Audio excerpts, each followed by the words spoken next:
What if the boy who wanted to save everyone woke up as the thing that hunts gods? Izuku Midoriya died giving everything to a system he believed in. He woke up in a dumpster with One for All gone, something mechanical beating inside his chest, and a pull cord wrapped around his forearm. No heroes, no protection. Just the slow realization that the industry he'd worshipped his whole life wasn't salvation, it was a pipeline. Civilian fear harvested through hero contracts, fed upward to something ancient that nobody was supposed to find. He spent his first life trying to become a symbol. He'll spend his second one destroying every last one of them. The chainsaw is already running. Chapter 1. The Cord. The first thing Izuku Midoriya noticed about being dead was that it smelled like ramen. Specifically, the kind of ramen that sits in a pot for 6 hours past closing time. Pork fat gone cold and rancid. Broth reduced to something closer to paste. The whole thing fermenting in the particular way that only happens when the person responsible for washing the pot gave up and went home. It was an aggressively specific smell. It was not, Izuku thought, what he had expected death to smell like. He opened his eyes. Above him, a strip of purple-gray sky trapped between two concrete walls, barely wide enough to see a single cloud. Rain, not falling so much as existing in the air, the kind of moisture that doesn't commit to being weather, just saturates everything until the world feels like a wet cloth wrung out and draped over your face. A dumpster's metal edge pressed against the back of his skull. Something that might have been a chicken bone was under his left shoulder. He sat up. The motion went wrong immediately. His body didn't respond the way it was supposed to. Not painful, he'd had painful. He knew painful intimately.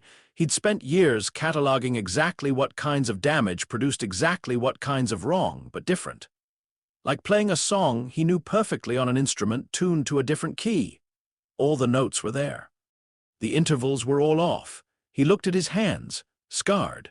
Not the scarring he remembered, not the radiating fracture lines from overextended quirk use, not the knuckle damage from punching things far too hard for far too long. Different scarring. Older looking, or maybe just differently made, following lines that suggested a history he didn't have access to. His left forearm had a cord wrapped around it below the elbow. Thick braided cord, the color of old rope, with a T-shaped handle at the end. The kind of pull cord you find on a lawnmower or a chainsaw or something else with an engine inside it. He stared at the cord for approximately 4 seconds. Then he became aware of the heartbeat. His heart was beating. That was normal. But underneath it, offset by half a pulse, like an echo that arrives too late to be an echo, something else was beating too. Mechanical. Rhythmic. Warm in a way that organs aren't warm, the warmth of something running rather than something alive. It pressed against the inside of his sternum from within, the way a cat pushes its head against a closed door, One for All, he thought, because that was the reflex. 10 years of carrying it had made reaching for it as automatic as breathing.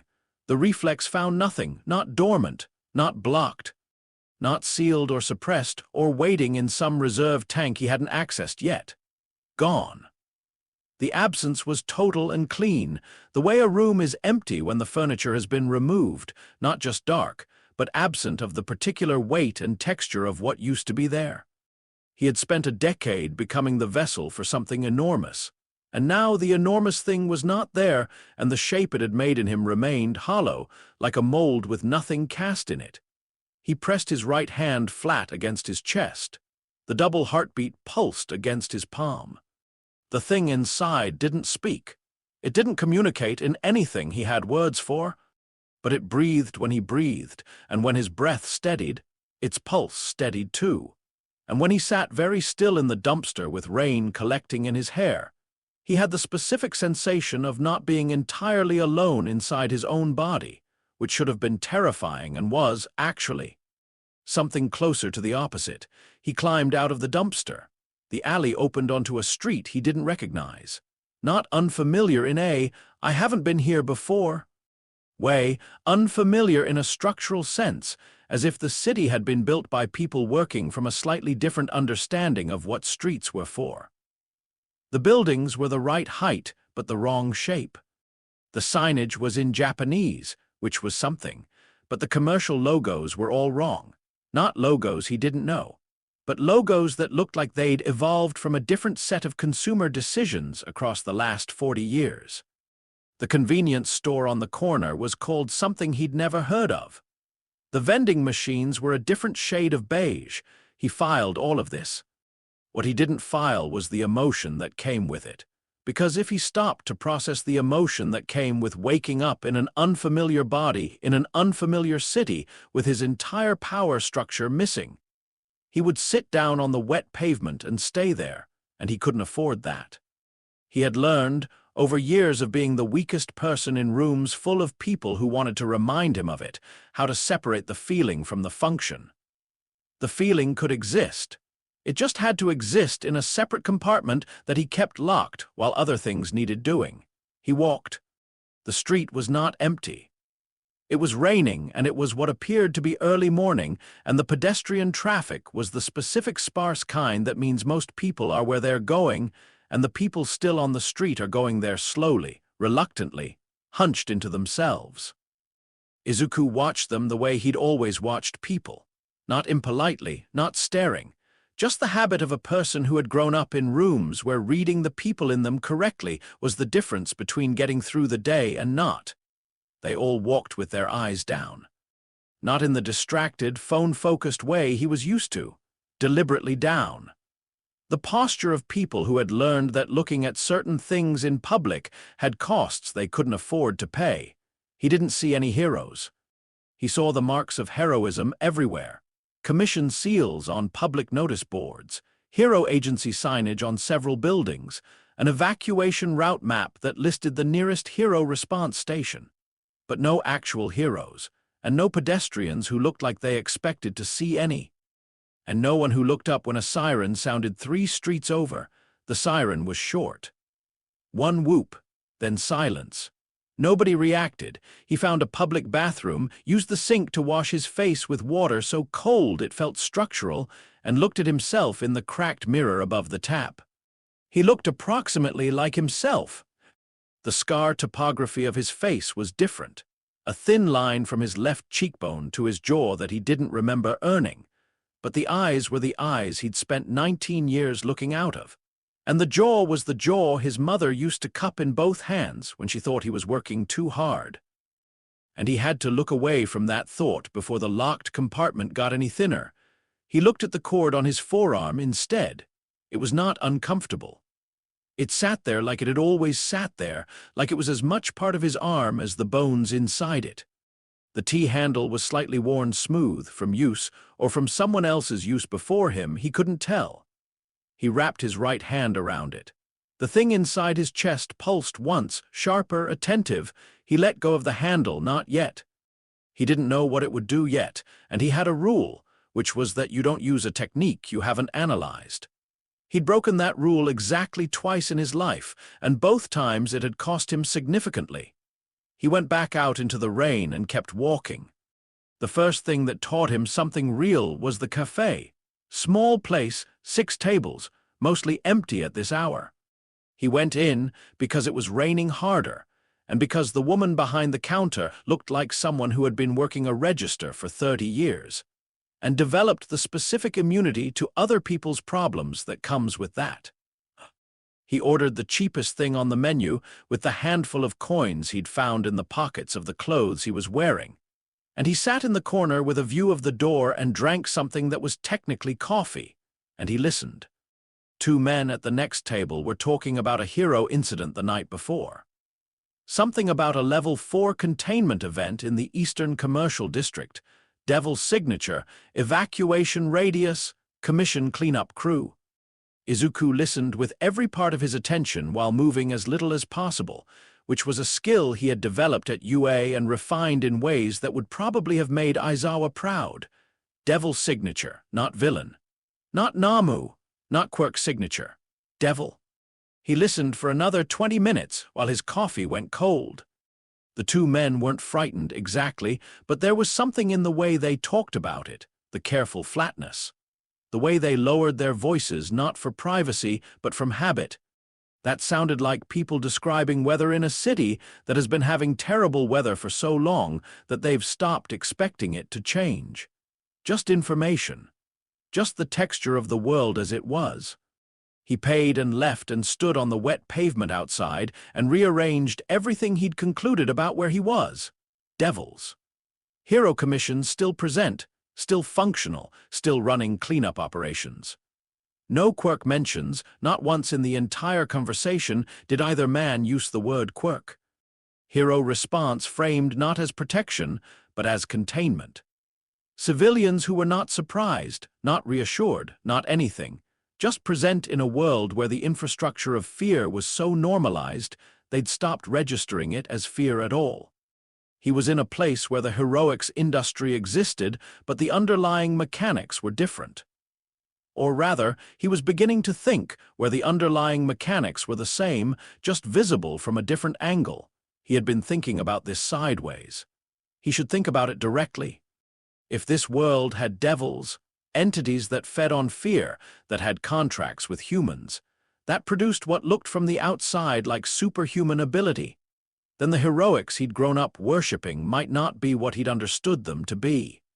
If the infrastructure of hero society could be mapped onto a devil economy, then everything he'd taken as foundational required re-examination. All might smile. The thought arrived the way thoughts arrive when you've been avoiding them, completely, all at once, with the particular weight of something that has been waiting outside a door for a long time. All Might's smile was the single most reliable fixed point of Izuku Midoriya's life. Before One for All, before UA, before any of it, the video of a young man standing in the wreckage of a disaster site, casualties around him, everything on fire, and smiling because someone needed to see that it was going to be okay. That smile was the reason Izuku had wanted to be a hero. That smile was, functionally, the reason he was anything at all. If this world's logic applied to that smile, if there was a contract underneath it, a devil feeding on something, a transaction being run through the most beloved human being who had ever been broadcast into a crying 9-year-old's bedroom, he stopped walking. He was standing outside a commissioned public information building. Standard civic architecture. Notice boards on the exterior with the monthly Hero Activity Report, public safety guidelines, a photograph of the current top 10. All Might's photograph was not there. He'd been retired for years, even in the world Izuku came from, but his image was on a smaller placard near the door, the kind of historical context piece that government buildings put up about founding figures. Symbol of peace. Toshinori Yagi. Architect of the modern hero age. Izuku looked at the smile in the photograph for a long time.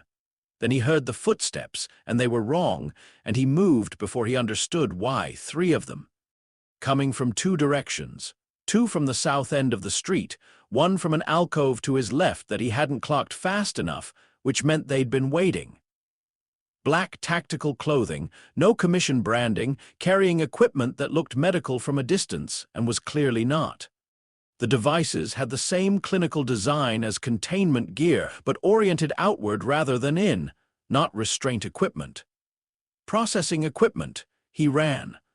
Not from fear, he assessed the tactical situation, concluded that engagement without knowing what the devices did was inadvisable, and chose extraction.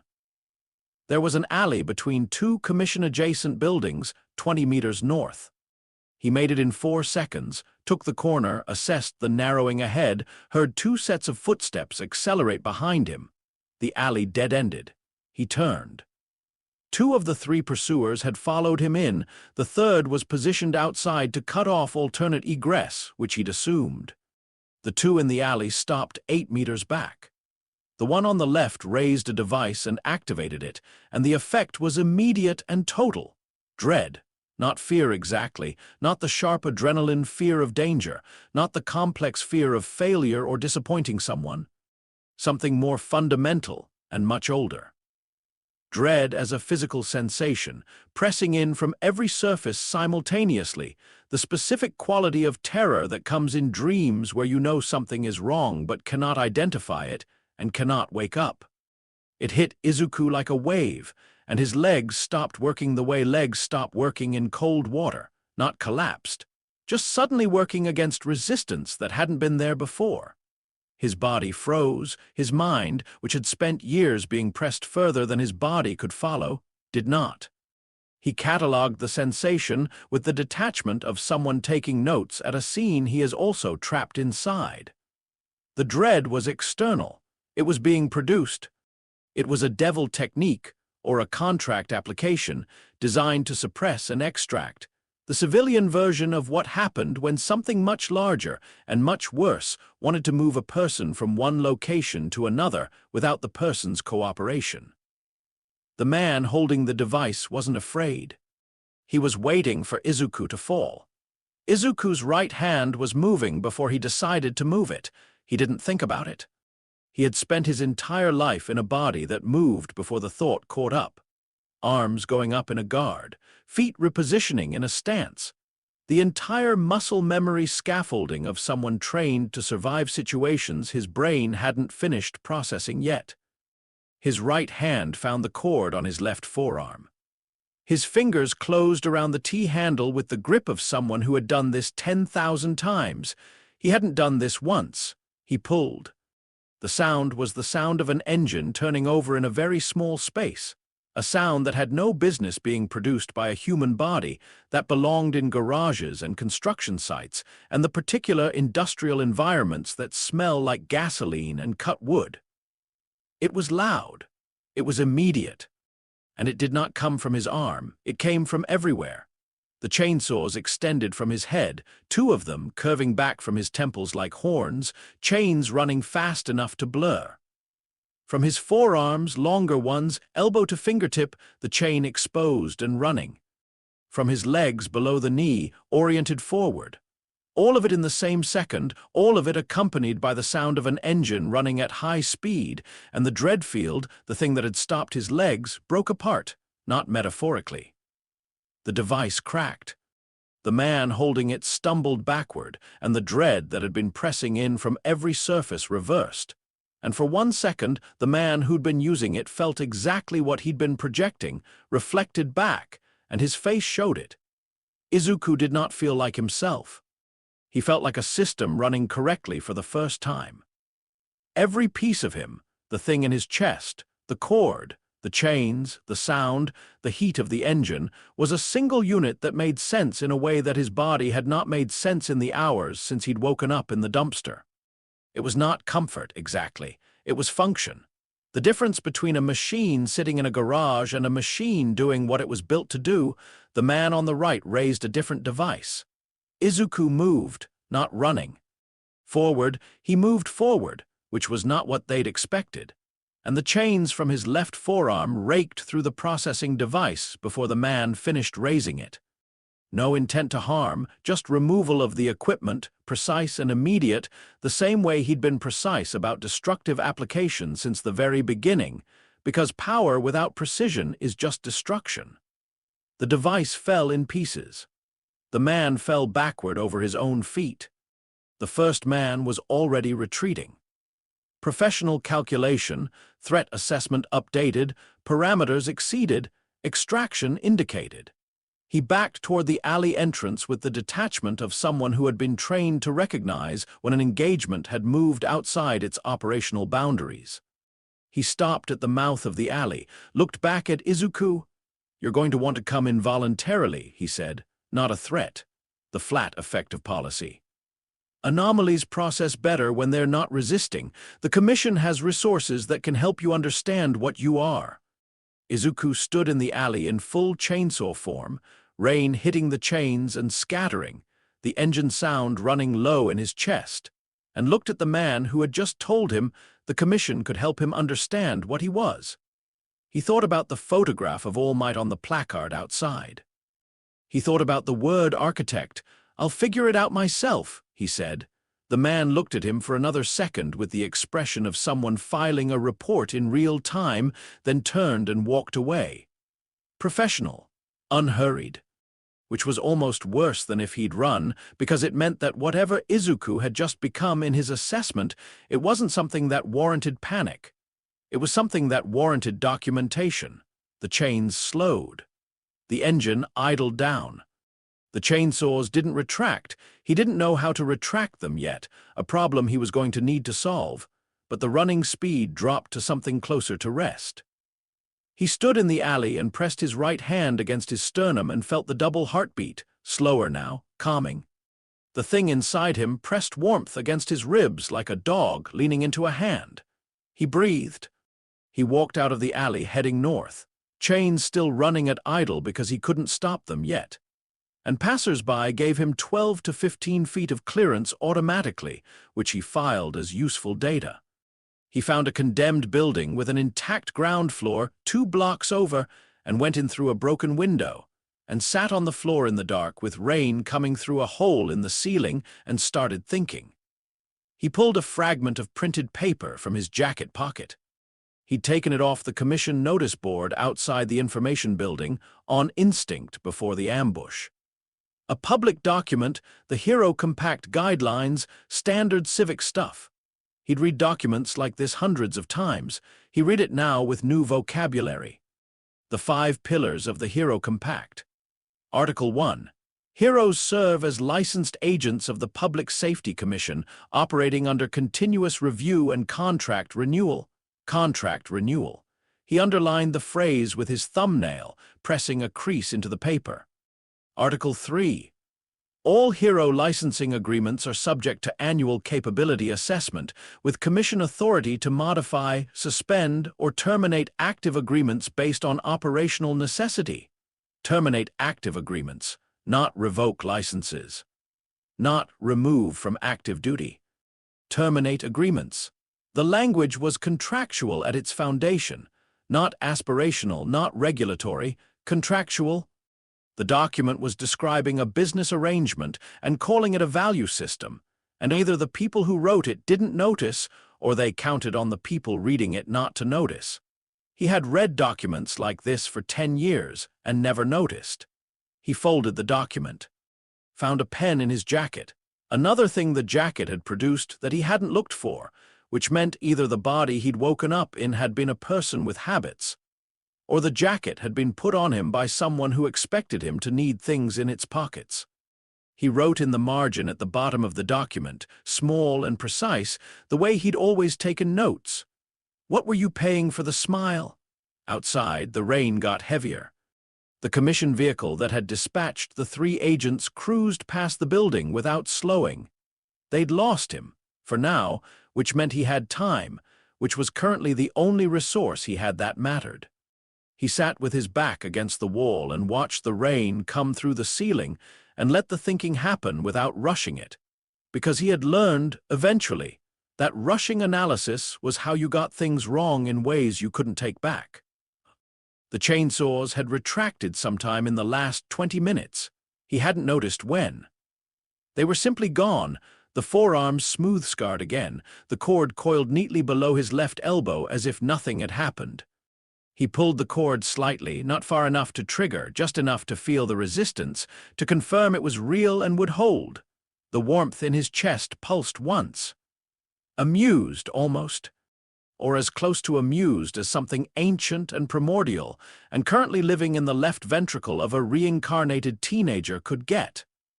Okay, Izuku Midoriya said, to the empty building, to the rain, to the thing in his chest that was and wasn't him. Okay, I don't know what I am yet. I don't know what this world is yet. I don't know what they did to the people I knew, or whether those people exist here, or whether the thing I'm thinking about all might is right. He paused. But the document uses contract language. The agents used devil equipment. The civilian I overheard didn't say quirks. And the commission sent 3 people to process me within 2 hours of me waking up, which means whatever I am, they have a category for it, which means there are others, which means this has been going on long enough to develop categories. He looked at the fold of the document, and someone built the hero industry on top of this, on purpose, with architecture, which means someone decided that the people who were supposed to protect everyone should be the same people running the pipeline. The warmth in his chest said nothing. It didn't need to. We're going to find out who, Izuku said. And then we're going to find out why. And then he stopped, pressed his hand flat against his sternum. And then I'll decide what to do about it. I'm not deciding before I know. I'm not doing that again. The rain came through the ceiling and pooled on the concrete floor, and the engine in his chest ran quiet and steady. And Izuku Midoriya, not a hero, not yet anything he had a name for, started making the first list. What if Deku reincarnated as Chainsaw Man Chapter 2? The Architecture of Worship. The list had 17 items by morning. Izuku had written them on the back of the commission document, in the margins of a takeout flyer he'd found on the floor, and on his left palm when he ran out of paper. The pen had given out at item 14, and he'd switched to a piece of charred wood from what looked like an old burn pile in the corner of the building's back room. He was used to this. He had filled notebooks with smaller handwriting than this when he was 8 years old, cataloging every hero technique he could find footage of, and the charcoal was actually easier to control than he expected. Item 1, Devil Economy is real and structural, not marginal. Item 7, Commission contract language predates the hero licensing framework. The agreements came first, the heroics were built around them. Item 12, Civilian behavioral suppression is ambient and consistent, not acute fear management but chronic. Something is running continuously. Item 17, Whatever I am, they have a processing protocol for it. That protocol exists because cases like mine have occurred before. Find the other cases. He read the list 3 times, added nothing. The discipline of not adding to a list, just to make it feel more complete, was one he'd developed in his second year at UA. When he'd realized that his analytical notebooks were sometimes more about managing his own anxiety than producing useful information. You knew when the list was done by whether adding more made it sharper or just longer. This list was done. He folded his palm closed, stood up, rolled his neck until something cracked, and began the second day of being whatever he currently was. The city revealed itself in layers, the way cities do when you're moving through them without a destination. The surface layer was ordinary enough. Commerce, transit, the specific rhythms of urban life that looked roughly the same regardless of which version of the world you happened to be in. People going to work, people getting coffee. A school somewhere nearby, the sound of its bell carrying 4 blocks at 7:45 in the morning. He ate from a vending machine using coins he'd found between the floorboards of the condemned building. Not enough for a real meal, but enough to make the thinking clearer. And he moved without pattern, which was the correct way to move when someone might be watching you. The second layer was the hero infrastructure, and it was everywhere once you knew to look for it. Not intrusive, almost the opposite, so embedded in the visual landscape that it had become functionally invisible. Commission seals on public lighting. Hero agency advertisements that were structured less like public services and more like public utilities, the same register as the power company or the water authority. Emergency response signage that listed hero agencies before police or medical services, not as a hierarchy but as a given, the natural order of emergency response in this city. He noticed that none of the hero agency advertisements used the word protect. They used manage. They used contain. They used respond, but not protect. He stood in front of a bus stop advertisement for a mid-tier agency called Bulwark Solutions, the name alone doing a significant amount of work, and read the copy 3 times to confirm he wasn't projecting. The ad described their services in terms of threat management and civilian stability maintenance. Stability maintenance. He took a photograph of it with his mind, which was the only camera he had, and moved on. The third layer took him until noon to find, and he found it by following a commission vehicle. Not closely, he kept 40 meters of distance and used foot traffic as cover. And when the vehicle turned, he walked straight until he could loop back without establishing a pattern. It was a practiced kind of surveillance, built from years of watching how professional heroes moved through environments, and he was good at it. The vehicle made 4 stops. The first three were ordinary on the surface: a mid-tier hero agency, a licensing bureau branch, a public safety administration building. Standard commission logistics. Deliveries, probably. Administrative supply runs. The fourth stop was not administrative. It was a residential building in a district that had the specific economic texture of a place that used to be affordable and had recently become expensive, renovated ground floors, unchanged upper floors. The city's class system visible in the architecture's inconsistency. The commission vehicle stopped in the building's service bay, which was enclosed, which meant he couldn't see what was unloaded. Two men in the same non-branded tactical clothing as last night's agents went in through the service entrance. They came out 11 minutes later, carrying cases he recognized as the same clinical equipment design as the processing devices from the alley. They'd been restocking, which meant someone inside that building was running something that required regular supply of commission-grade devil processing equipment, and was doing it through a service entrance in a residential building, which was not consistent with any legitimate operational model he could construct. He filed the address, moved on. He was 3 blocks away when someone said behind him, "You're terrible at not being noticed, you know." He turned. She was sitting on a fire escape above a noodle shop, smoking a cigarette. She clearly didn't enjoy the way someone smokes a cigarette when their hands need something to do. Mid-50s, the particular wiriness of someone who'd been doing physical work their whole life and never stopped. Her clothing was civilian, but worn with the specific layering of someone accustomed to carrying things they might need to access quickly. She was looking at him with the flat assessment of someone who had made a professional habit of reading people in approximately the same way he had. "I wasn't trying to be completely unnoticed," he said. "I was trying to be unremarkable." "You have a chainsaw engine running in your chest at idle," she said. "You can hear it if the street is quiet, like a cat purring, very loud cat." She took a drag on the cigarette, let the smoke out slowly. "Also, you've been photographing commission infrastructure with your eyes for 4 hours. There's a very specific look people get, slightly too still, blinking at wrong intervals." He looked at her. "You've been following me," he said. "Since the service bay," she said. "You followed them from the second stop. I picked you up at the third." She dropped the cigarette, stepped on it, and swung off the fire escape to street level with the ease of someone who'd done it many times. Up close, she had the eyes of someone who had significantly revised their estimation of what the world was and come out the other side of that revision functional. Not at peace, functional. "You're an anomaly." Unregistered devil signature. "No contract on file, OFA resonance," which I didn't expect. "That's not a common frequency, and you've been doing independent threat assessment on commission logistics for half a day without being collected. So either you're very new or you're very good." "Both," he said. She looked at him for another moment. Then she said, "Come on then," and walked, and he followed, because the list had 17 items and item 17 was find the other cases.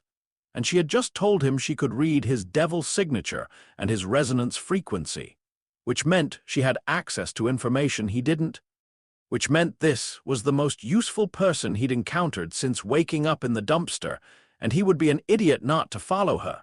Her name was Sanju. She told him this while unlocking the basement level of a building 6 blocks from the noodle shop, and told him nothing else until they were inside. The basement was 3 rooms. The first was storage, shelving units with supplies organized with the obsessive precision of someone who had learned the hard way what running out of things felt like. The second was a monitoring setup. 4 screens showing different commission-affiliated feeds, civilian broadcast, 2 that she'd tapped into independently that showed the kind of footage you didn't see on official channels. Devil containment events without cleanup framing. The internal commission communications she'd intercepted and archived over what looked like several years of very patient, very dangerous work. The third room was an archive, filing cabinets, physical documents, boxes of printed records she'd clearly organized by date and cross-referenced by hand. the tabs color-coded in a system he understood immediately because it was the same system he developed in middle school for his hero analysis notebooks. He almost said something about that and decided against it. She made tea. She did this with the focused attention of someone for whom this was a grounding ritual, not hospitality, and he understood that too. He waited. When she sat down across from him with her own cup, she looked at him with the expression of someone who had already decided something and was now testing whether the decision was right. "You don't know how you got here," she said. It wasn't a question. "No. You're not from here originally?" "The OFA resonance is a dead system. It shut down years ago, no registered users. Whoever or whatever carried it last is gone, but you're carrying residue, which means you were connected to it somewhere." "Where I came from," he said. "It was a quirk. Transferable, I was the last person to hold it." She processed this with the stillness of someone hearing something that confirms a theory they'd hoped wouldn't be confirmed. "And in your world," she said, "what was the hero industry?" He told her the short version. The commission, the licensing system, the hero rankings, the public-facing infrastructure. All Might's era and what came after it. She listened without interrupting, which he appreciated. When he finished, she said, "Same scaffolding, different paint." "Yes. But you didn't know what was underneath the paint." "No." She set down her cup, stood up, went to the filing cabinets and pulled a drawer, and came back with a folder, physical paper, printed documents. Some with redaction marks and some without, assembled with the careful sourcing of someone who understood that the difference between intelligence and noise was provenance. She put it on the table between them. 15 years ago," she said, "I processed hero licensing documentation for a commission regional bureau. Mid-level administrative work. I was good at it. I was good at it because I don't miss things." She touched the edge of the folder. One afternoon, a file came through standard routing that wasn't supposed to come through standard routing. A contract renewal document for a top 10 hero. "I've processed thousands of those, but this one had an addendum that the routing system should have stripped before it reached my level."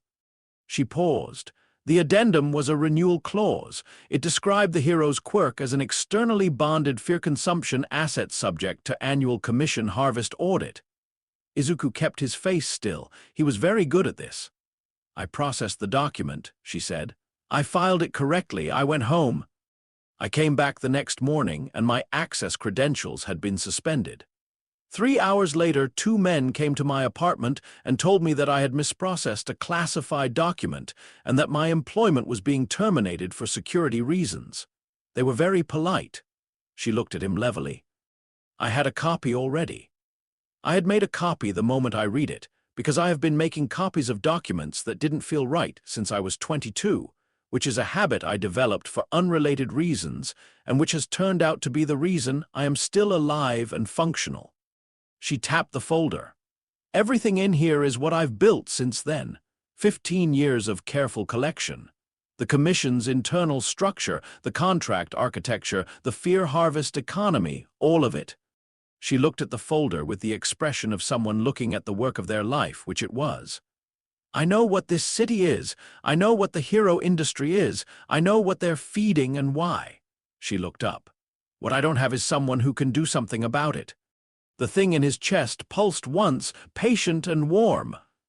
"Show me the contract architecture," Izuku said.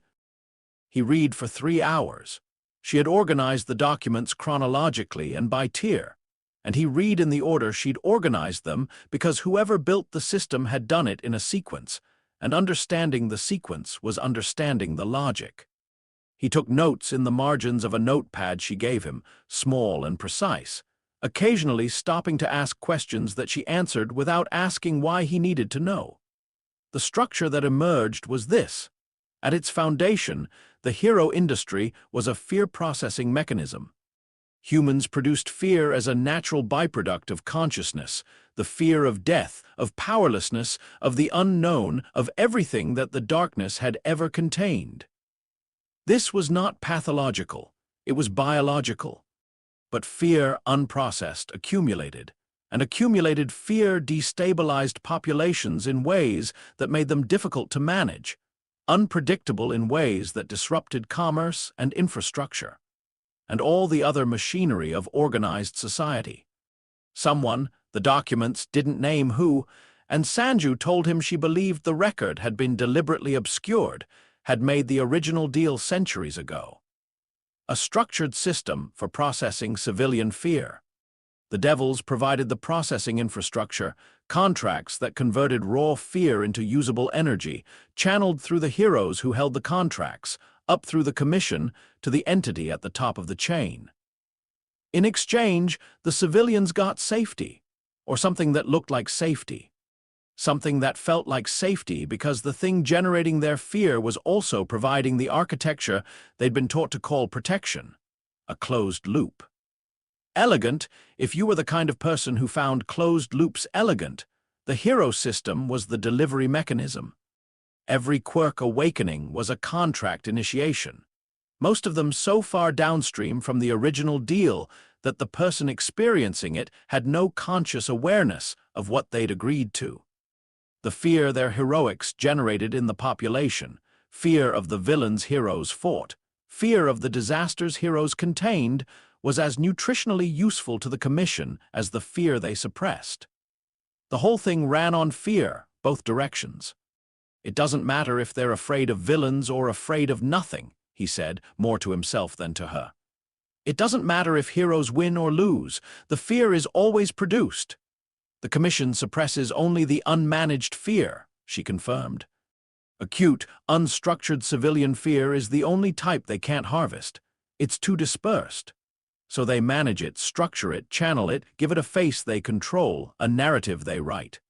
A villain that hero society will defeat, a crisis hero society will resolve, she paused. The symbol of peace was the centerpiece of the entire system, the single most potent fear management asset in the Commission's history. A public figure whose existence alone suppressed unmanaged fear in the civilian population to historically low levels.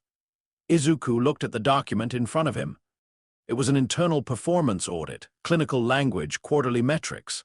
At the top in the header it read, Asset, symbol of peace Yagiti, managed fear yield quarterly. He set it down. He did not pick it up again for several minutes. He knew, he said finally. Not a question. He was asking anyway. The documents suggest he knew the mechanism, she said carefully. Whether he understood the full architecture, the harvest, the top-tier contracts, the entity at the apex, that I can't confirm from what I have. But he knew what his smile was doing. She didn't answer, which was an answer. He sat with that for a long time. The thing in his chest ran quiet and steady.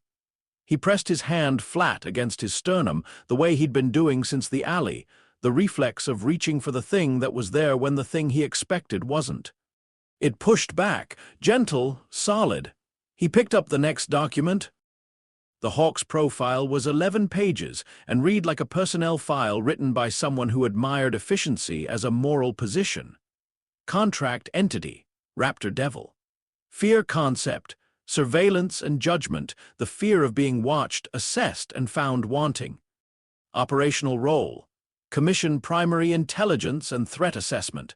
Contract integration rating, optimal. The last notation in the margin of what appeared to be a contract renewal assessment read, Subject demonstrates no resistance behavior. Contract integration complete. Recommend permanent tier placement. Optimal integration. No resistance. He thought about the version of Hawks he'd known. The studied carelessness, the jokes, the way he'd always seemed like he was performing ease rather than feeling it, and had understood this only in retrospect as someone managing the gap between who they were and what they were doing. That version of Hawks had been trying, in his compromised way, to do something that mattered. He wondered if this version ever had. The Endeavor file was different in texture, where the Hawks profile was clean, efficient, flat. The paperwork of someone whose internal and external states had been fully aligned into a single functional unit. The Endeavor documentation was dense with notation, correction, revision. Contract renewal records going back 20 years, each one with additional clauses. behavioral compliance assessments that oscillated between satisfactory and flagged. 3 separate incident reports in which Enji Todoroki had raised questions about the Commission's operational parameters that were classified as contractor misalignment events and addressed through what the documents called contract recalibration, which was, Izuku understood, a procedure that adjusted what a person felt comfortable with, the Inferno Devil's Fear concept, inadequacy and failure, the terror of never being enough. The Commission had not simply given Endeavor a contract. They had given him a contract built on the precise fear that Enji Todoroki had been most vulnerable to, the one that had shaped every catastrophic choice he'd made since he was young enough to have different choices available. They had found the fracture in him and poured a devil into it and called it a quirk. He had spent years being angry at Endeavor for the things Endeavor had done. He sat now in a basement in an unfamiliar city reading the documentation of how those things had been engineered.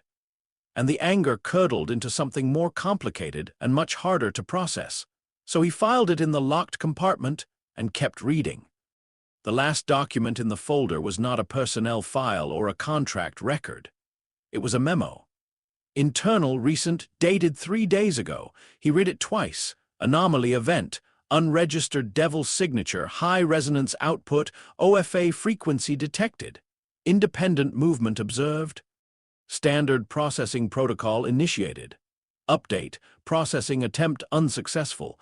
Anomaly has demonstrated active contract manifestation without commission registration. Escalation recommended. Assign, primary assessment, he looked at Sanju. What's primary assessment? She looked at him with the expression of someone who had hoped the question wouldn't be this one. Hawks, she said, from outside, from above the building, from the street level and then from lower, from the fire escape and then from the alley came the sound of wings. Izuku was on his feet before she finished saying the name. Not panic. Tactical reorientation, immediate fluid, he moved to the second room, the monitoring setup, because the screens showed the commission feeds, and if Hawks was outside, the feeds would show him. He was right. Camera 3, exterior angle, the alley beside the building. A figure descending with the complete physical control of someone for whom flight was not transportation but occupation. Landing without a sound despite the speed. He counted the feathers visible in frame. Stopped counting at 40. The real number was much higher. He looked at Sanju. She was already at the filing cabinet, pulling the bottom drawer, lifting a false floor. Documents underneath, a secondary cache, the most critical material separated from the rest. She moved with the efficiency of someone who had rehearsed this exactly. North exit, she said. Building maintenance corridor, comes out on the cross street. He was already at the door. The thing in his chest was not warm now. It was sharp, awake, revving low like something that had been patient long enough and was ready to stop. His right hand found the cord. He didn't pull it yet. He ran. Chapter 3, The Feathers and the Fire. The maintenance corridor was exactly what Sanju had said it was. Narrow, unlit, smelling of pipe rust and the particular staleness of air that hadn't moved in months.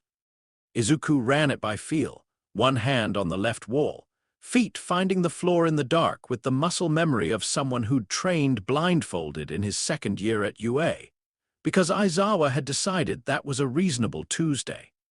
Behind him, he could hear Sanju moving with practiced speed, no stumbling, someone who had walked this route in her head many times before her feet needed to 30 meters. A turn. 15 more.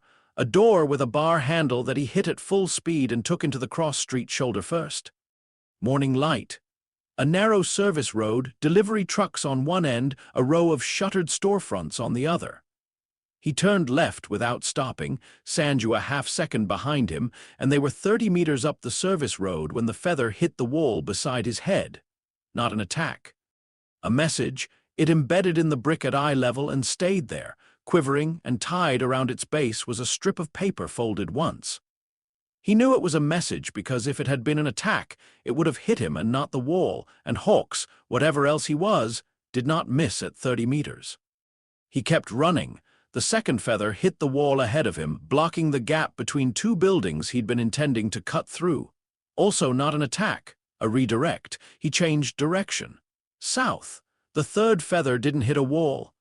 It came from above, fast and flat, and severed the pull cord cleanly from his forearm at a distance of 20 meters while he was running, which was a level of precision that made him stop running for exactly 1 second to process what had just happened. The cord dropped. The T-handle hit the pavement. He stared at it, then he watched the cord grow back. It emerged from the point of severance on his forearm the way a cut heals in fast forward, not flesh, but cord, braided and rough, extending from the cut end and reconnecting with the handle on the pavement, which lifted from the ground and resettled in its position below his elbow as if the interruption had never occurred. He heard footsteps land behind him, not running footsteps. Landing. The specific impact of someone who had been flying and chose to stop. He turned. Hawks stood in the service road with his wings half extended behind him, golden, enormous. Each individual feather tipped with the razor precision that the Raptor Devil contract provided and that no biological wing structure had any business achieving. He looked exactly like Izuku's memory of him, and nothing like it. The studied ease was there, the posture, the slight tilt of the head, the expression that said this doesn't require my full attention. But it was the ease of a system running at low load, not the ease of a person choosing to be relaxed. There was no one managing the ease from the inside. It was simply the default operating state of a contract in optimal integration. He looked at the cord on Izuku's forearm with the professional interest of someone updating a threat assessment in real time. "That's new," he said. "Self-repairing contract manifestation. Haven't seen that before." He tilted his head slightly. "Haven't seen the OFA resonance in about 6 years either. That's a dead frequency." A pause, the exact length of a system completing a query. "Who are you, Midoriya?" Izuku said. "Izuku Midoriya. That name's not in any registry." "I know." Hawks looked at him for another moment. Then, with the slight shift of someone moving from preliminary assessment to operational engagement, he said, "You need to come in. I understand that sounds like a threat. It's actually just logistics. Unregistered contracts are a stability risk, not because of what you've done, but because of what unmanaged manifestation does to the fear distribution in a populated area. The Commission has resources that help me understand what I am," Izuku said. "Yes. Your colleague said the same thing in the alley yesterday." A fractional pause. "You're faster than the initial assessment suggested." "I know.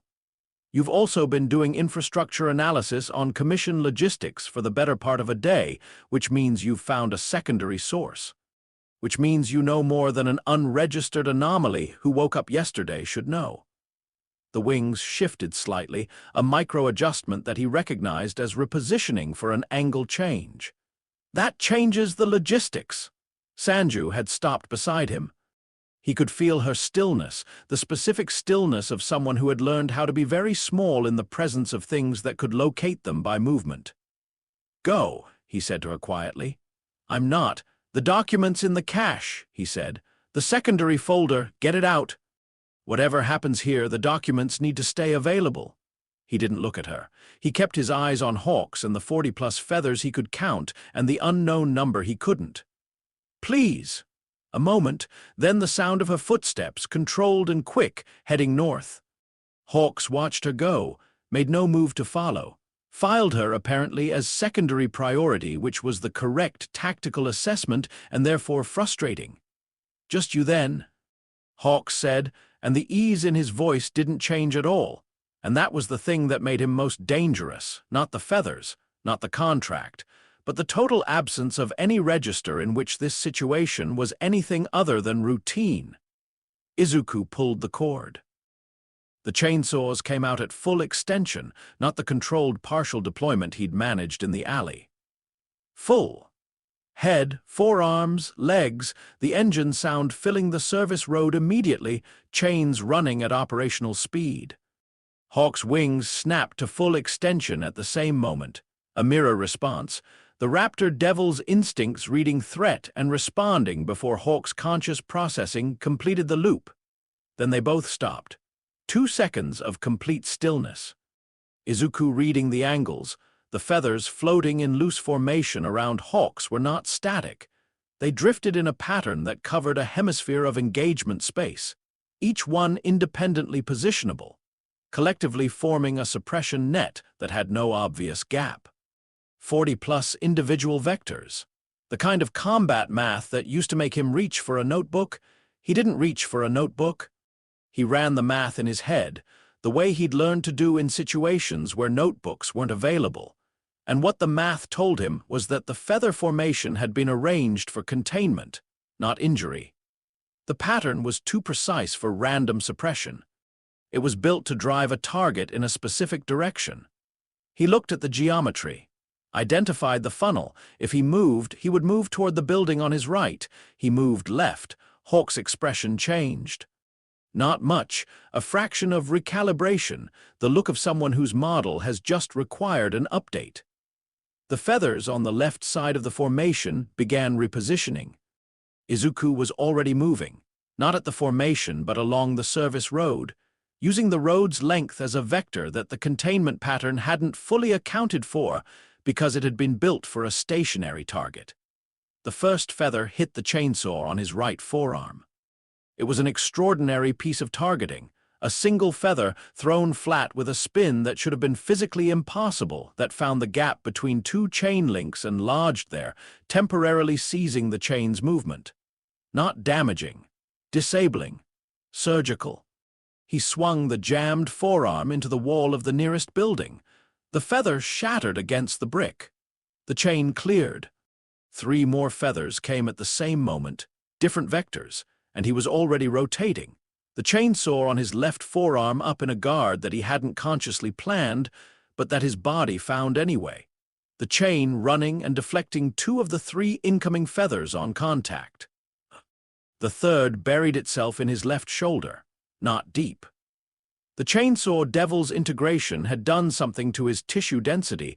The feather that would have gone to the bone on a normal human stopped at the muscle. He felt it as pressure and heat rather than pain.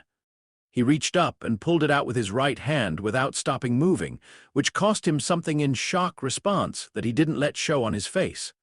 Hawks was watching him remove the feather with the focused attention of someone collecting data.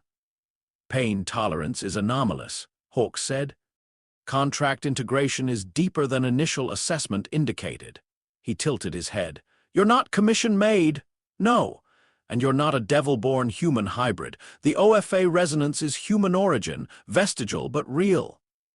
The wings shifted again, a different pattern this time, not containment. Something else. What are you? Something you haven't categorized yet, Izuku said.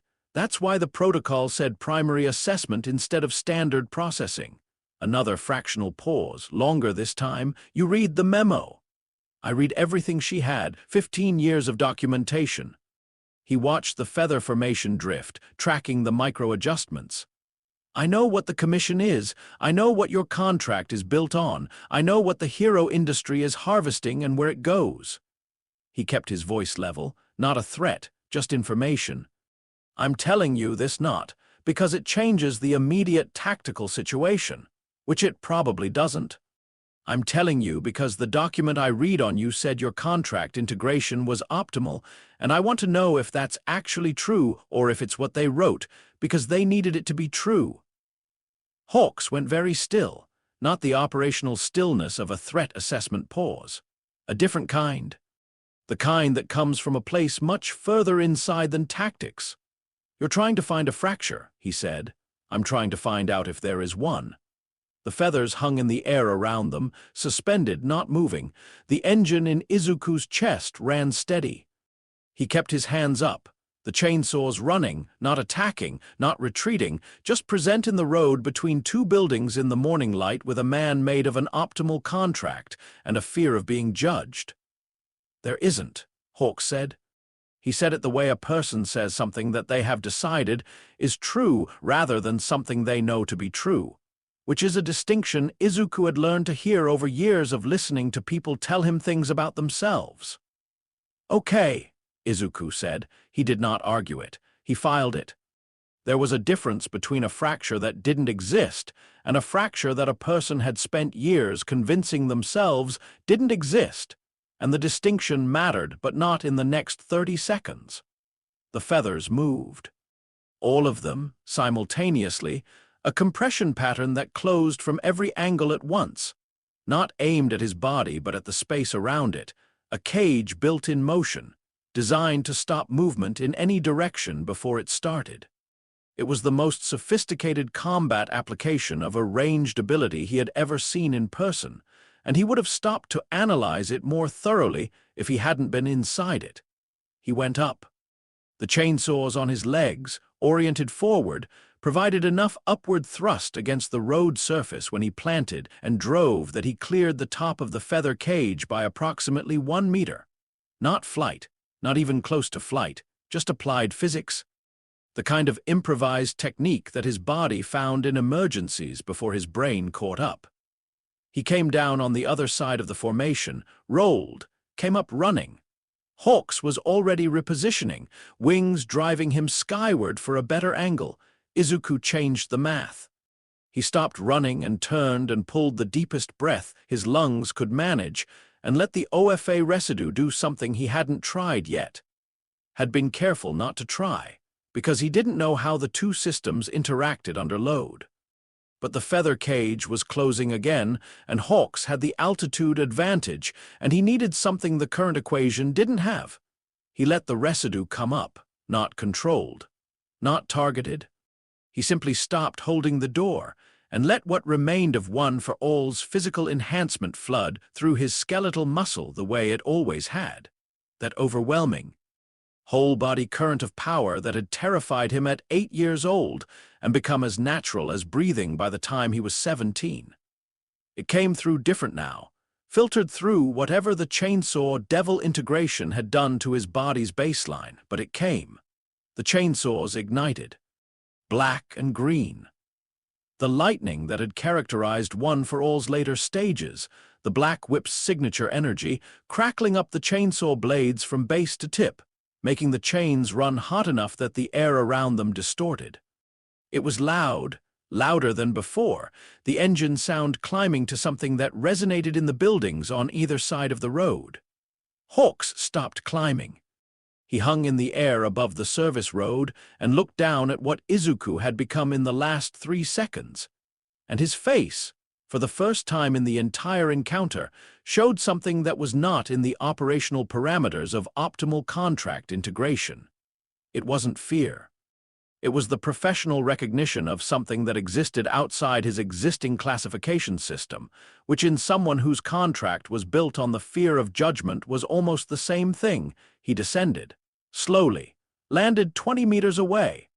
That frequency, he said. That's not just OFA residue, that's OFA active. Residue behaving like active under specific conditions, Izuku said. I don't fully understand the mechanism yet. Neither do I. Hawks looked at the blacklit chainsaws with the focused attention that was the most genuine thing he'd shown in the entire encounter. Then, which means the Commission's assessment of you is wrong. Which means if they send you to processing with the current threat classification, they're going to use the wrong protocols. He paused. Which is going to be very bad for you. I know. I should report the updated assessment. I know. Hawks looked at him. Really looked, in a way that the encounter hadn't included before. Not threat assessment, not contract response, but something more like the thing that lived underneath both of those in a person who had made the deal with full comprehension and had not felt anything about it since. What do you want? Hawks said. The question landed differently than Sanju's version of it had. Hers had been genuine human curiosity, the question of a person trying to understand another person. Hawk's version had the quality of a system that had just identified an unknown variable and needed to categorize it. But there was something else in it, too. Something small and almost entirely buried. The question of someone who hadn't asked themselves the same question in a very long time and was possibly asking it by proxy. To understand what this city actually is, Izuku said, and then to decide what to do about it. That's going to get you killed, probably. The black lightning on the chainsaws dimmed slowly as the OFA residue settled back. The engine's sound dropped to idle. Hawks watched all of this with unreadable attention. Then he reached into his jacket and took out a card, commission issue, with a contact code printed on one side and held it out. Not throwing it, holding it out the way a person offers something they're not sure will be accepted, Izuku took it. "There's a quarterly contract calibration review in 6 days," Hawks said. "Regional Bureau, all top 10 adjacents in this district. The full contract architecture will be operational simultaneously, which means every Fear Harvest conduit in the city will be running at maximum output for the calibration window." He looked at the card in Izuku's hand. "The access route is through the maintenance level. The override code is on the back of that card." He looked up. "The Commission's assessment of me says optimal integration," he said. "Write that down somewhere." His voice was completely flat. "Because when they read the after-action report on this encounter, I'm going to tell them I couldn't locate the anomaly and the secondary source had already moved. And that is either optimal contract integration, producing efficient field reporting, or it is the one thing I still do that I chose to do." He paused. "I haven't decided which." He went straight up, wings driving hard, and was gone above the roofline in 4 seconds. Izuku stood in the service road with a commission access card in his hand, and the engine in his chest running quiet, and something complicated happening in the locked compartment that he was going to need to process at some point. He looked at the back of the card, an override code, and below it, in handwriting that was small and precise and clearly not commission formatted, Endeavor is running a recalibration deviation. Inferno Devil is fighting the adjustment. He's not as integrated as his file says. Izuku read it twice. Put the card in his pocket. Walked north to find Sanju. She was 3 blocks away in the doorway of a shuttered pharmacy. The secondary document cache in a bag over her shoulder, watching the street with the patient attention of someone who had learned to wait without letting the waiting accumulate into panic. When she saw him, she looked at his shoulder, the feather wound, still bleeding slowly through his jacket and then at his face, and then she said nothing and fell into step beside him. They walked for a while. "He let you go," she said eventually. "Yes, Hawks doesn't let things go." "I know." She considered this. "What did you say to him?" He thought about how to answer that. He thought about the way Hawks had held out the card, not thrown it, held it out, the gesture of someone who still had a hand capable of offering something even if they'd spent years telling themselves they didn't. "I asked him if his integration was really optimal," he said. "He said yes. And then he gave me the calibration review access route." Sanju was quiet for a full block. Then, "That's either the most dangerous thing that's ever happened to my operation or the only useful thing that's happened to it." "Both," he said. "Probably." She made a sound that wasn't quite a laugh. He was beginning to understand it was the closest she got. That night, he read the Endeavor file for the second time. Not the commission version. Sanju had the commission version, the personnel file with its clinical notation and recalibration incident reports. She had something else, too, in the secondary cache. A fragment of internal correspondence, 3 pages, that appeared to have been written by N.G. Todoroki himself and intercepted before reaching its intended recipient. The intended recipient was listed only as a commission oversight code, not a name. The letter was not a confession. It was not an apology. It was a formal inquiry. The controlled, structured language of a man who was very careful about how much of himself he allowed on paper. Asking for clarification on the legal status of secondary contract registration as applied to licensed hero dependents. Specifically, whether the contract registration of dependents was subject to the same consent protocols as primary contracts, or whether dependent registration was processed under the parental authorization framework. Izuku read the phrase dependent registration and understood immediately. He had asked about Shouto. The letter was dated 6 years ago. The response in the file, commission letterhead, formal, 3 sentences, confirmed that dependent registration operated under parental authorization provisions, and that all registered dependents maintained active contract status, unless the primary contractor formally requested individual review, which was subject to a 12-month processing timeline and Commission discretionary approval. 12 months. Commission discretionary approval. They had told him that getting his son out of the system would take a year and might not be approved. The letter had a final annotation in the Commission's handwriting at the bottom. Primary contractor returned to compliance. Recalibration scheduled. Izuku set the pages down. He pressed his hand against his sternum and felt the double heartbeat, steady, patient, and sat in the dark basement with the monitoring screens casting blue light across the documents spread on the table, and he thought about a man who had made every wrong choice available and then asked, once, quietly about his son, and been told that the system he'd built his entire identity inside of had his son registered as an asset, and then complied anyway, because the recalibration happened, because the Inferno Devil's adjustment ran. Because whatever the fracture was, the system had found it and pressed it closed. But Hawks had said the deviation was still running, which meant somewhere inside the calibration, inside the recalibration, inside the contract that had been running on Enji Todoroki since before he understood what he was agreeing to. Somewhere in there, the question about Shoto was still open, still unresolved.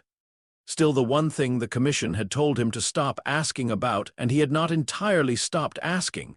The thing in his chest pulsed once, warm, deliberate. He picked up the pen. On the clean page of the notepad he wrote, Endeavor, not fully integrated. Fracture point, Shoto's contract status. Commission knows. Suppressing through recalibration rather than addressing, which means they can't fully address it without losing the Inferno Devil anchor, which means Endeavor is more expensive to fully control than they want to admit. He underlined the last clause, the calibration review in 6 days, every contract running at maximum output. The Inferno Devil's deviation will be most visible during peak load. He looked at what he'd written. Added one more line, he won't help, he probably can't, but he might stop. If he knows about Shoto, if he sees it in writing, if the fracture is big enough that seeing the proof breaks the recalibration's hold for long enough, he closed the notepad. The monitoring screens showed the city in the blue hour before dawn, Commission feeds running their overnight patterns, a Level 2 Devil containment event in the Eastern District. A hero response logged and resolved in 6 minutes. The after-action report filed automatically.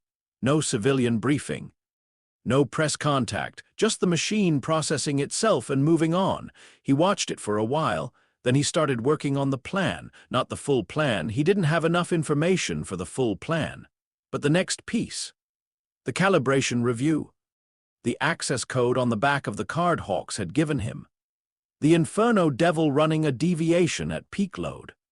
The documentation in the secondary cache that showed Shoto's registration, that showed the 12-month delay, that showed the Commission's response. Physical documentation.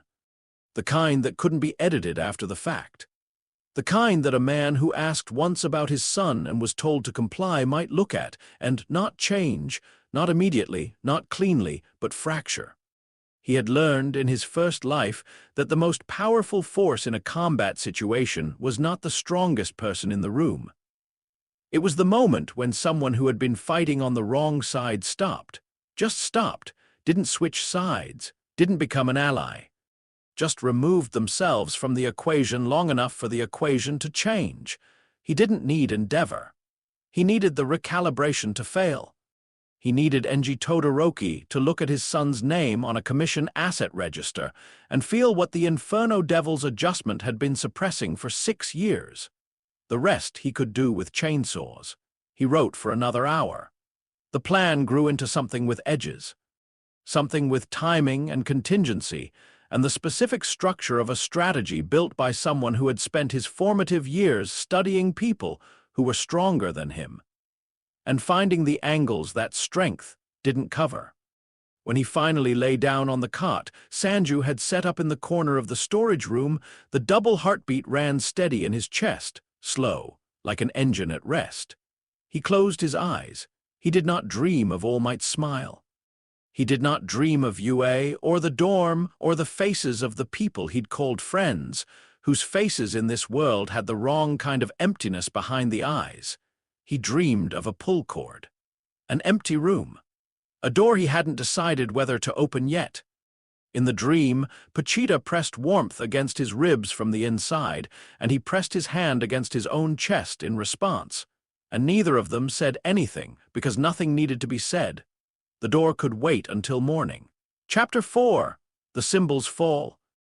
The calibration review was held in a building that had no reason to exist. That was the first thing Izuku noticed when he ran the address hawks had encoded on the card against Sanju's 15 years of commission infrastructure documentation. The building appeared in city planning records as a data management facility, climate-controlled server storage, restricted access, no civilian foot traffic. Unremarkable. The kind of building cities accumulate the way pockets accumulate lint, functional and invisible. But in Sanju's commission intercepts, the same address appeared 11 times over 6 years, always in connection with contract renewal events, always with the same classification header. Tier 1 operational infrastructure. Server storage buildings did not have Tier 1 operational classification. "It's a node," Sanju said, looking at the documents spread across the monitoring table at 2 in the morning, 4 days before the review. "Not the apex. The apex doesn't have a fixed location, or if it does I've never been able to pin it, but this is a primary harvest node. When they run the calibration, every contract in the district routes through here. The fear energy flows up through the hero contracts into the node's processing architecture, and from there to wherever the control devil sits." She traced the connection lines in her documentation with one finger. It's why the calibration has to be done simultaneously. The contracts are all running at peak output at the same time, so the node can read the yield accurately and adjust the individual harvest rates. "All of them at peak," Izuku said, for a 2-hour window. He looked at the building's floor plan, partial, reconstructed from city utility records and maintenance filings, the kind of document archaeology that Sanju had apparently been practicing since before he was born. Ground floor was legitimately server infrastructure. Below it, 2 basement levels that the city planning records didn't acknowledge. The access hawks had indicated on the card led to the 2nd basement level through a maintenance shaft in the building's north face. "If I go in during the calibration window," he said slowly, "the contracts are all running at maximum. The harvest conduits are active and fully extended. The node's processing architecture is exposed because it has to be to receive the yield." He paused. "And if I put chainsaws through the processing architecture while it's running at peak?" "I don't know what happens," Sanju said. "I genuinely don't know. The node processes thousands of contracts simultaneously. If you disrupt the architecture mid-calibration, the backsurge through the individual contracts could." She stopped. "It could release them, all of them, simultaneously." The room was very quiet. "Or it could kill everyone whose contract is active at the time," she finished. "I don't know which. I don't have the technical understanding of how devil contract architecture handles catastrophic backsurge." He thought about Class 1A. He thought about the heroes he'd watched on the monitoring screens, moving through the city with the overlay in their eyes. He thought about Endeavor's recalibration deviation and Shouto's name on an asset register. "I'm not destroying the node," he said. She looked at him. "Not yet. Not during the calibration." He picked up the pen. "The calibration is an intelligence operation. I go in, I document the node's architecture, I map the full contract routing, I find out where the conduits lead above the node. And I do one other thing." He wrote the Endeavor file reference at the top of a clean page. "I deliver something."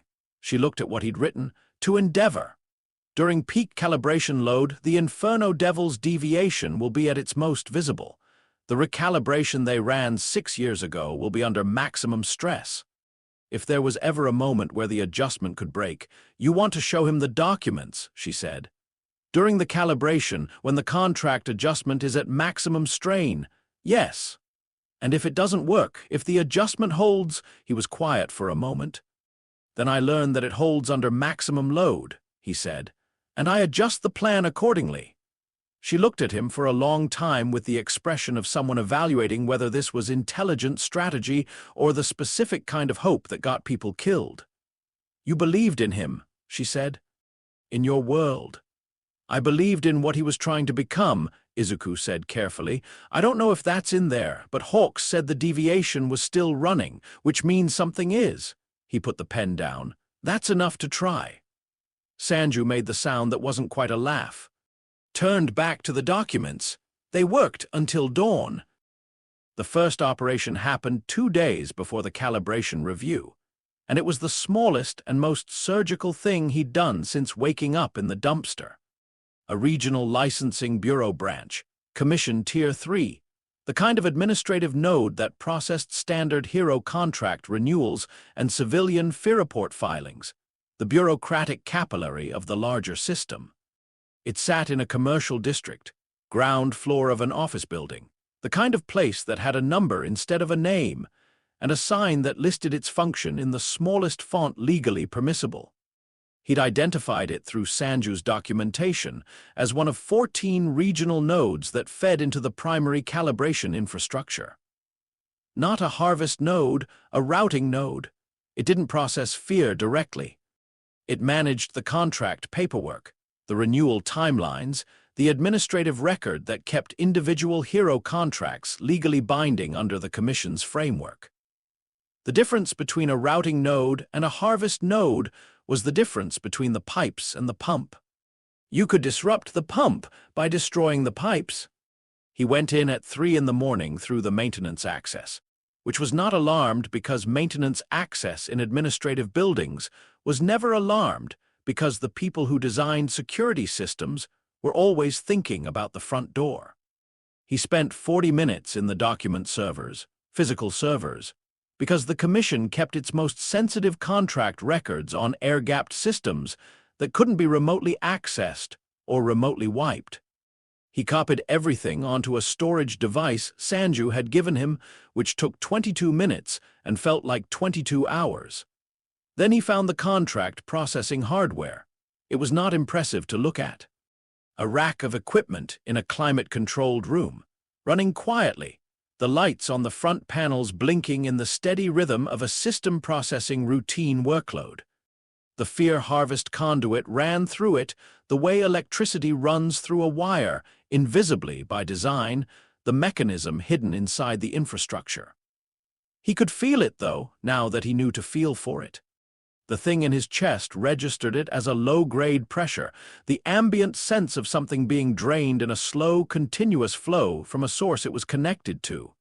He put his hands on the rack, not the chainsaws. His hands. He felt the architecture underneath the physical equipment, the devil contract framework that the hardware was built to interface with, the Commission agreements that the machine's processing gave legal structure to. He felt it the way he'd learned to feel one for all before he could control it. Not clearly, not in language, but in impression and pressure, and the specific warmth of Pachita telling him where the thing was that mattered. He pushed, not a chainsaw cut.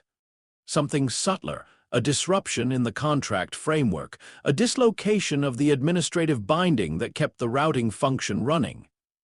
The equipment's lights went amber, then red, then off. The system didn't crash.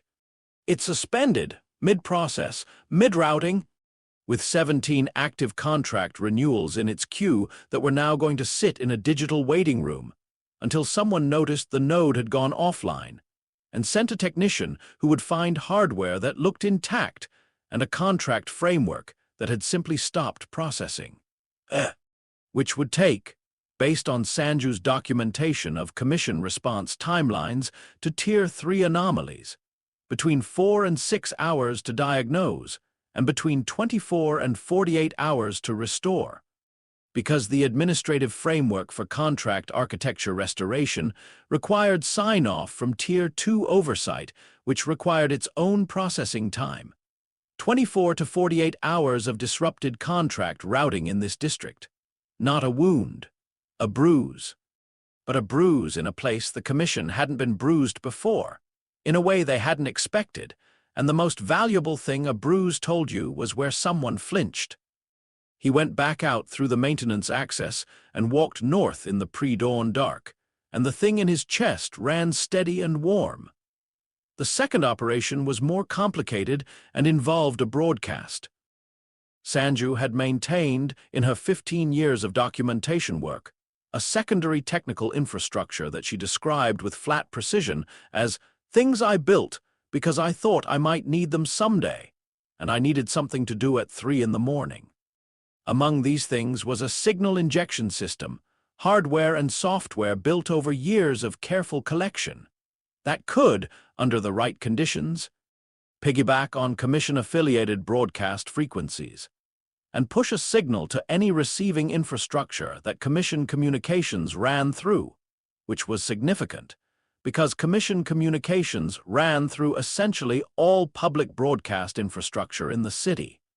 It was the administrative convenience of a system that had built itself into the city's nervous system over decades and stopped distinguishing between Commission frequency and public frequency, because there was no longer a meaningful difference.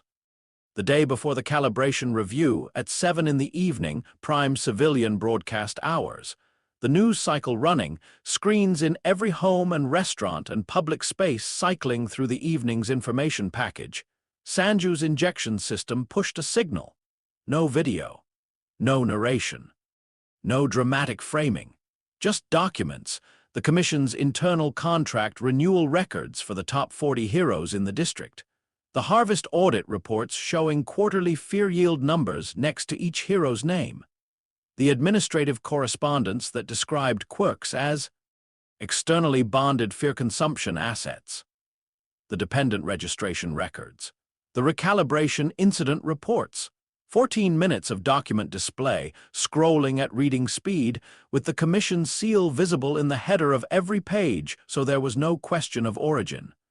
Izuku watched it from the monitoring screens in the basement with Sanju beside him and said nothing, because there was nothing to say that the documents weren't already saying. The public reaction came in real time through the civilian feeds. Not the organized, directed response of people who knew what they were looking at. Most people didn't, not immediately. The technical language of contract architecture and fear harvest yield assessment wasn't legible to someone encountering it without context, but the names were legible. The hero names attached to the harvest numbers. The phrase dependent registration in a document that listed minor children, that phrase moved fastest.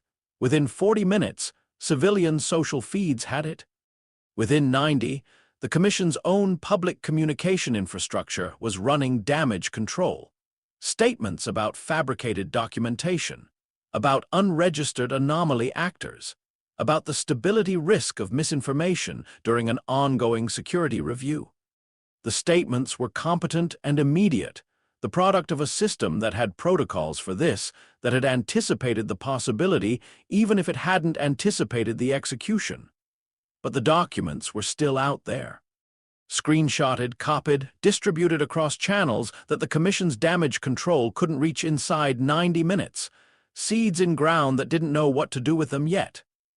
"It won't break the system," Sanju said. "No," Izuku agreed. "People will talk themselves into disbelieving it." The Commission's response is already framing it as fabricated. Most people will choose to believe that because believing the alternative is harder, he said. "Yes, I know." He watched the civilian feeds cycling through confusion and denial and the particular outrage of people who didn't want what they were seeing to be true. But some won't, and the ones who won't are the ones who already knew something was wrong but didn't have anything to point at. He paused. The documents aren't for the people who are sure. They're for the people who have been uncertain for years and needed something solid. Sanju looked at him with the expression of someone recalibrating an assessment. "You've done this before," she said. He thought about a 9-year-old boy watching a video of a man in the wreckage of a disaster site, smiling and deciding that was what the world could be if someone was brave enough to show it to them. "I've thought about how belief works," he said. "For a long time." He turned away from the screens. Tomorrow was the calibration review. Tonight he needed to sleep, which he was going to do whether or not his mind cooperated, because the plan for tomorrow required him to be present in a way that exhaustion compromised. And he had learned in his first life that there was nothing heroic about running on empty when you had the option to rest. He lay down on the cot. The double heartbeat ran its steady doubled rhythm in his chest. He closed his eyes. He thought about Hawks holding out a card, about a letter asking about a son, about a recalibration deviation running for 6 years against the Commission's best efforts to close it. He thought about what it meant that the deviation was still running, that after 6 years of recalibration, of contract adjustment, of the Commission pressing the fracture closed with everything they had, after all of that, Enji Todoroki still hadn't entirely stopped asking. People didn't keep asking questions they'd given up on. They kept asking the ones that mattered enough to survive everything the world did to stop the asking. Pachita pressed warmth against his ribs. He slept. The calibration review building looked exactly like what it claimed to be in daylight, unremarkable, industrial, the architecture of a function rather than an identity. He approached it from the north at the beginning of the calibration window, which Sanju had calculated from her years of Commission scheduling documentation, as commencing at 9 in the morning and running to 11. 2 hours of peak contract load. He had 1 hour and 40 minutes remaining by the time he reached the maintenance shaft access. The shaft was exactly where the card had indicated. He went in without hesitating, because hesitation at access points was how you got caught. And he moved through the shaft with the particular physical precision of someone who had spent years navigating spaces that were not built for comfort. The OFA residue kept his body running efficiently in the confined space, and Pachita kept the engine sound below audible threshold, which he appreciated. The first basement level was server infrastructure, as expected. Running hard, the calibration's processing load was visible in the heat the servers were generating, the cooling systems running at maximum, the whole room vibrating faintly with the effort of routing the contract architecture's peak output. He moved through it without stopping. The Endeavor documents were in the interior pocket of his jacket, physical copies, because physical copies couldn't be remotely deleted. The second basement level was something else. He came through the access shaft into a space that was not in any city planning record, not in any document Sanju had, not in any filing he'd been able to reconstruct. It was large, warehouse scale, the ceiling 15 meters above a floor that was not concrete, but something darker, smoother. A material he didn't recognize that seemed to absorb rather than reflect the low lighting that ran around the room's perimeter. In the center of the room, extending from floor to ceiling, was the node. He had expected hardware. He had expected equipment. The node was not hardware. It was architecture in the original sense, a structure built from materials that occupied the space between physical and metaphysical, the way devil contracts occupied the space between agreement and compulsion. It looked, more than anything else, like a tree made of glass and cable and something that pulsed with a light that wasn't light, a bioluminescence that existed in a frequency his eyes could register, but his brain kept trying to interpret as sound. It was the most alien thing he had ever seen, and it was beautiful in the specific way that things are beautiful when they are completely, efficiently suited to their function. It was harvesting. Right now, in real time, the calibration window open. Every contract in the district running at maximum, he could feel it. Not in his chest this time, but across his whole body. A pressure like standing near very powerful machinery. The sense of something enormous moving in a direction he couldn't see. The node was receiving the yield from 40-plus hero contracts simultaneously. and processing it upward through conduits he could trace with his eyes running from the node's upper structure through the ceiling, channeling into whatever sat above this in the chain. He stood very still and looked at it for 30 seconds. Then he heard footsteps. Not from the access shaft, from the far side of the room, a door he hadn't seen in the low lighting, opening. He moved to the room's perimeter immediately, pressing against the wall in the deepest shadow the lighting allowed, and watched. Endeavor walked in. He looked wrong in a way that took Izuku a moment to identify. Not wrong as in unfamiliar. He looked exactly as he should, physically, the scale of him, the controlled way he held himself, the flames around his face running low and steady in a register that meant suppressed. What was wrong was the quality of his movement. He walked like someone moving through a protocol, step by step, deliberate, the movement of a man who had learned to navigate his own body as if it were a building he was required to occupy but did not own. He stopped in front of the node. Not close, 6 meters back, the professional distance of someone who understood what they were standing near and respected it with the flat effect of understanding rather than awe. He was here for the calibration. His contract was one of the 40 running at peak, which meant he'd been directed to be physically present for the process, which was apparently a requirement for high-tier contracts during calibration windows. He stood in front of the node with his hands at his sides, and his flames burning low, and his face doing nothing at all. Izuku made a decision. Not a strategic decision. A decision that came from a place further inside than strategy, the same place the hand on the pull cord came from, the same place the note in the margin of the commission document had come from. He stepped out of the shadow. Endeavor turned immediately, the reflexes of a professional, contract-enhanced, the Inferno Devil's threat assessment running before the conscious processing completed. His flames came up. His hands came up. Then he registered what he was looking at, and both paused. "You're the anomaly," he said.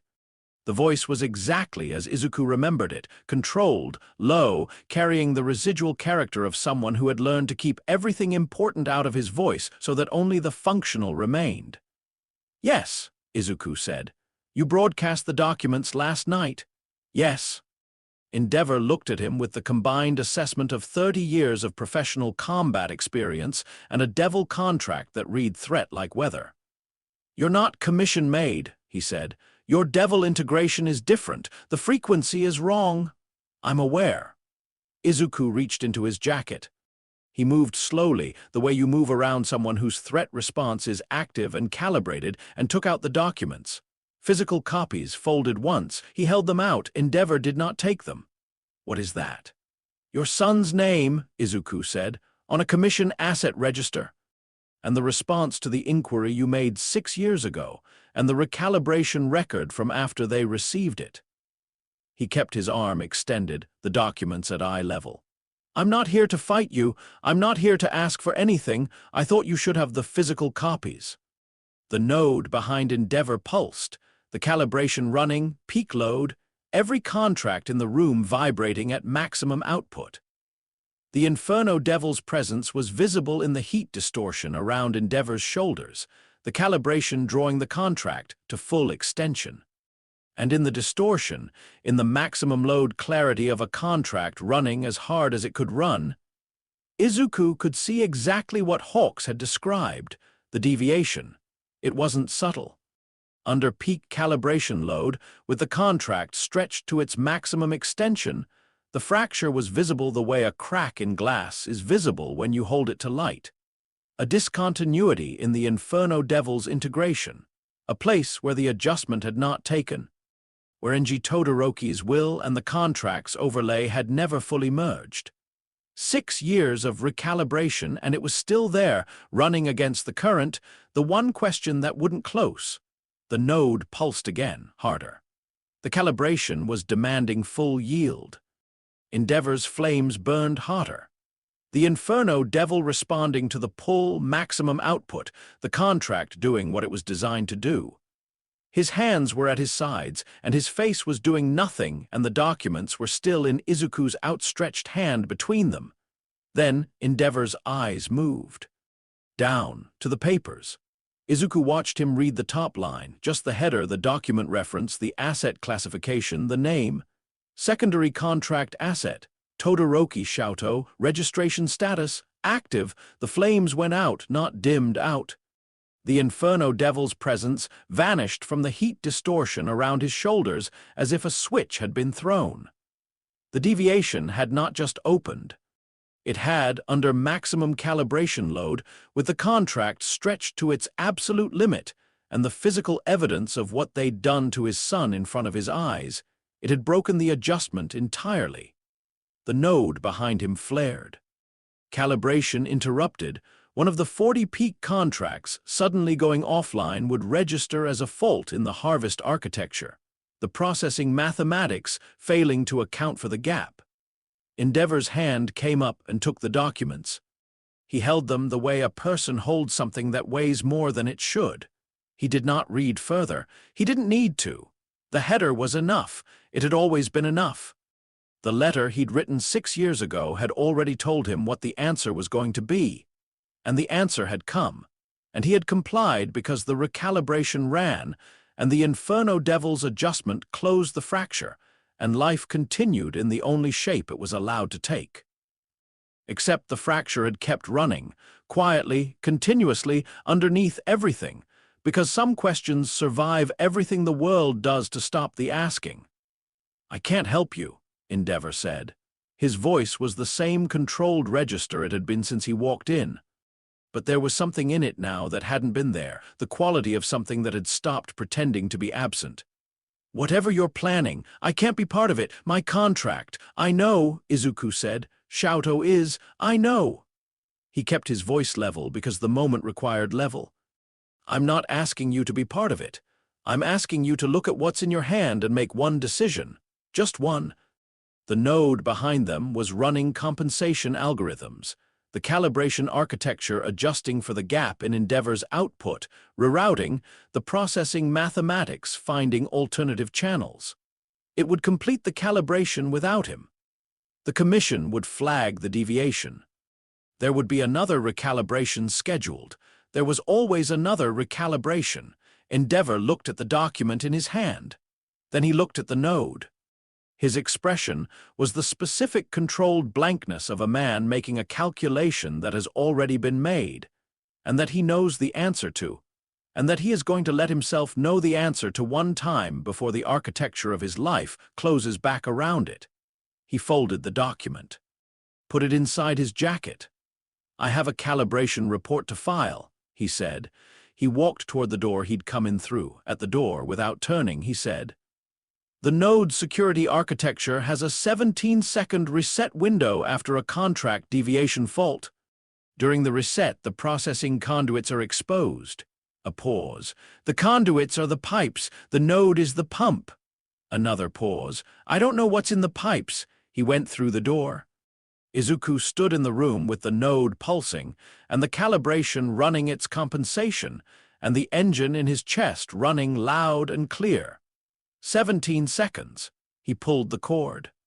The chainsaws came out at full extension, black lightning igniting along the blades as the OFA residue responded to the spike of intention. The engine sound filling the basement and climbing up through the building structure. He could feel the reset window, not see it, feel it, the way Pachita had been showing him things since the alley as pressure and warmth and the specific sense of right now. He moved to the node. Up close, it was even more impossible. The knot light pulsing through its structure was warm in a way that had nothing to do with temperature. The harvest energy cycling through it in continuous, enormous flow. The accumulated fear yield of 40-plus hero contracts running at maximum coming in from above and processing upward. The closed loop running exactly as it had been designed to run for longer than anyone in this building could remember. He drove the chainsaws into the conduits, not the node itself. The conduits, the pipes, as Endeavor had said, careful with every word. The channels that carried the yield from the contracts upward to wherever the control devil received it. The black lightning arced through the conduit architecture on contact. The OFA residue's energy interacting with the devil contract framework, the way it had interacted with the fear wall in the alley. Not just cutting, but disrupting. The chainsaw erasure function engaging with whatever concept the harvest conduits embodied. The conduits didn't erase. They cracked. The yield that had been flowing upward, continuous, enormous, the accumulated fear of a city's worth of hero contracts running at maximum, stopped. The processing architecture tried to reroute and found the alternative channels blocked. The calibration mathematics failed completely. The harvest yield with nowhere to go backing up through the conduit system, pressure building in the architecture like water in a sealed pipe. The node flared brilliant and irregular. The knot light went chaotic, pulsing without rhythm, the processing function failing, the entire harvest mechanism for this district going into fault state simultaneously. Across the city, 40-plus hero contracts felt it. Not severance, not yet. The conduits were cracked, not destroyed. The node was in fault state, not dead. But the calibration window that was supposed to run clean for 2 hours was running anything but clean. And every contract that had been at maximum output suddenly had nowhere to put the peak yield. And the Commission's harvest architecture for the entire district was going to spend the next 24 to 48 hours in emergency response mode dealing with the fault. 24 to 48 hours of unmanaged civilian fear, unprocessed, unstructured, unharvestable. He pulled the chainsaws out of the conduits and ran.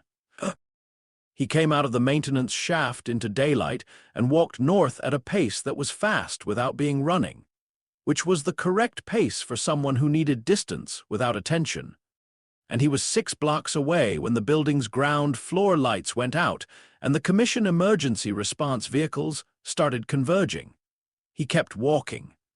The thing in his chest ran fast and warm, not the idle warmth of rest, but the specific heat of something that has done what it was built for and found the function correct.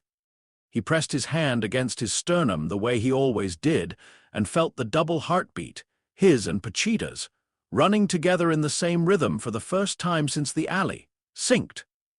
Not offset anymore. He thought about a man walking through a door with a folded document in his jacket, about a deviation that had run for 6 years against everything the system could throw at it, about the specific endurance required to keep asking a question that the world was trying to permanently close.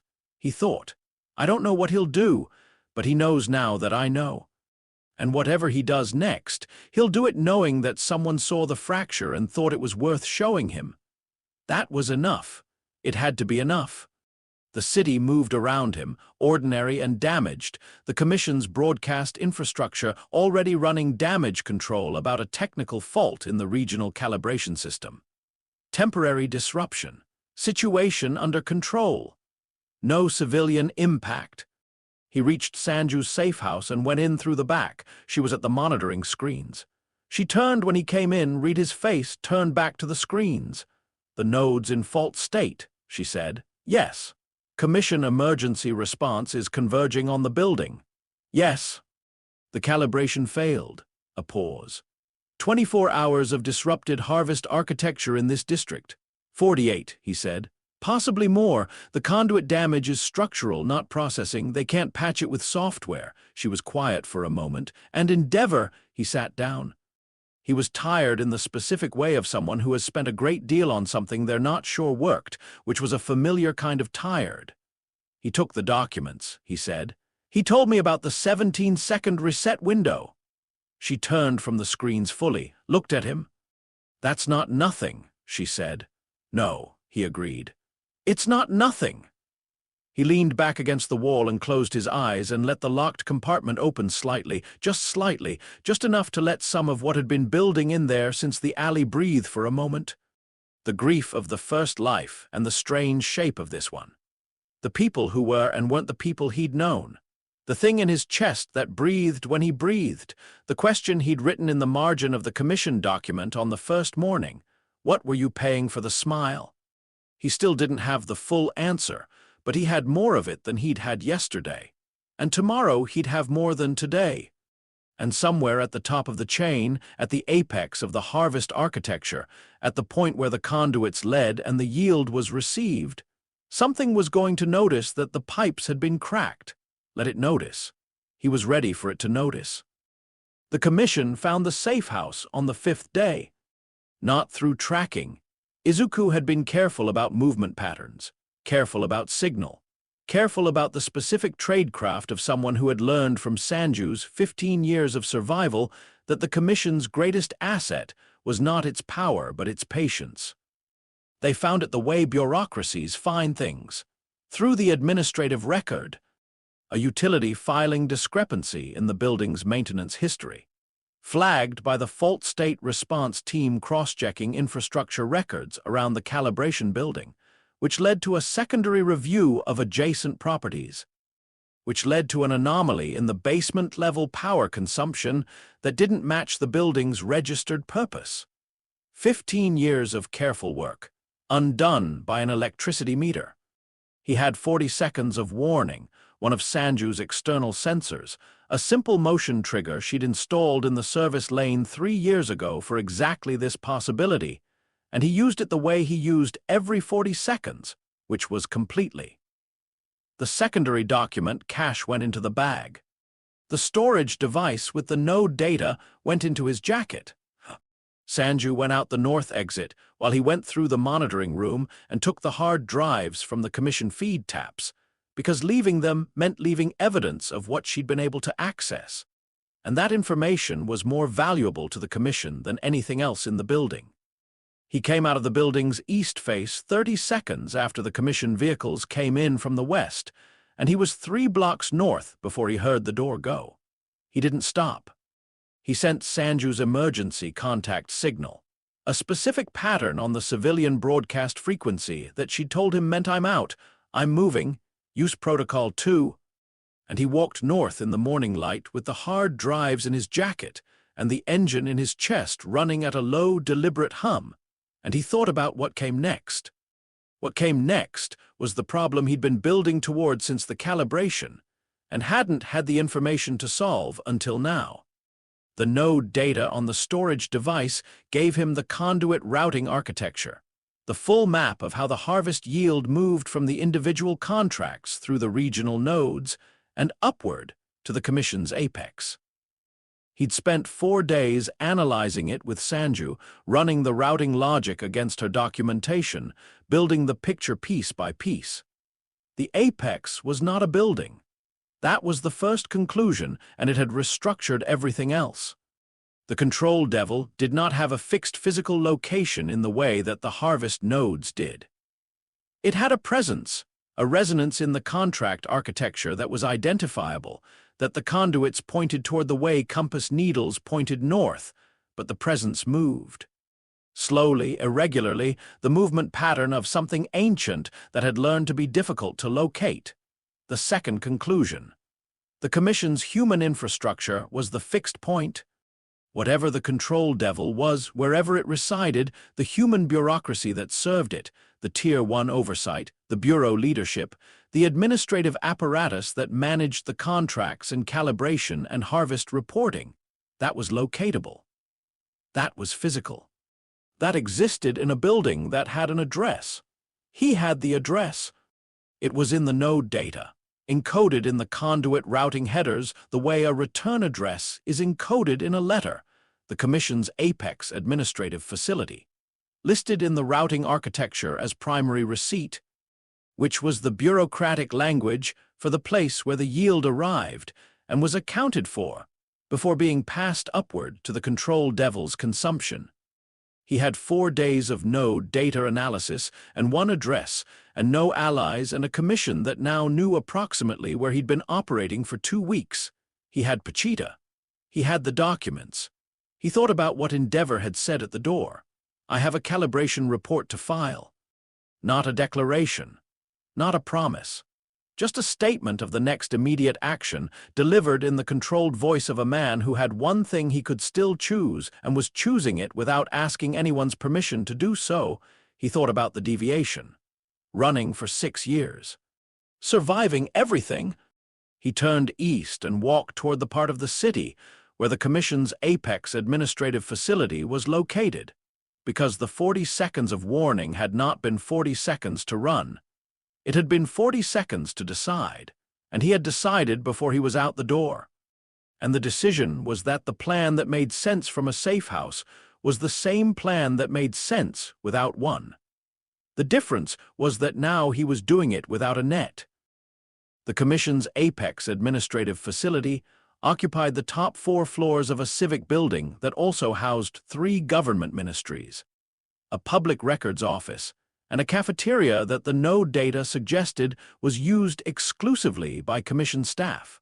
The building was in the administrative district, which was the kind of district that existed in every city as the specific zone where power made itself visible through architecture, wide streets, clean facades, the landscaping of a place that expected to be photographed. He spent the day watching it, not from close range, from the kind of distances that surveillance required, moving positions every 40 minutes, using the district's coffee infrastructure as cover the way surveillance professionals used it everywhere.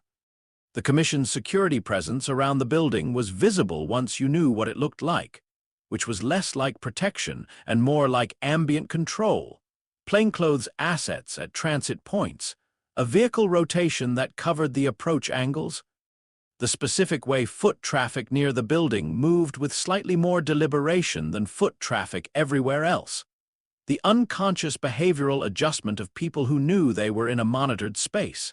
He catalogued all of it. What he was looking for was endeavor. Not because the plan required endeavor. The plan didn't require anyone except him and Pachita and the address in the node data and the understanding of the building's layout that he'd reconstructed from public records and the node data's infrastructure references. Endeavor was not a variable in the plan, but Hawks had said the deviation was running, and Endeavor had taken the documents. And Izuku had been thinking for 4 days about the calibration room, about what it had looked like when the Inferno Devil's presence vanished from the heat distortion, and Endeavor's flames went out and the node behind him went into fault state. And for 30 seconds, the most powerful hero in the Commission's current roster had stood in a basement room holding a document with his son's name on it and done absolutely nothing that the Commission required of him. 30 seconds of doing nothing was the most significant thing Izuku had seen anyone do in this world. He found Endeavor at 2 in the afternoon, on the building's north-facing exterior terrace, a functional space, not decorative, used for the kind of meetings that required neither a conference room's formality nor a street's exposure. Endeavor was alone, standing at the terrace railing, which was the body language of someone who needed to look at something that wasn't the room they'd just left. Izuku took the maintenance elevator to the terrace level. He came through the fire door onto the terrace, and Endeavor turned before the door finished opening. The professional reflex, combat calibrated always, and his flames came up, and his hands came up, and for 3 seconds they stood at opposite ends of the terrace with the wind between them. Then Endeavor's flames went back to low. "You're either very brave or very stupid," he said. "I've been told both," Izuku said, "by people who were right." He walked to the railing, stopped 4 meters from Endeavor, which was close enough for conversation and far enough to make clear he wasn't approaching for combat.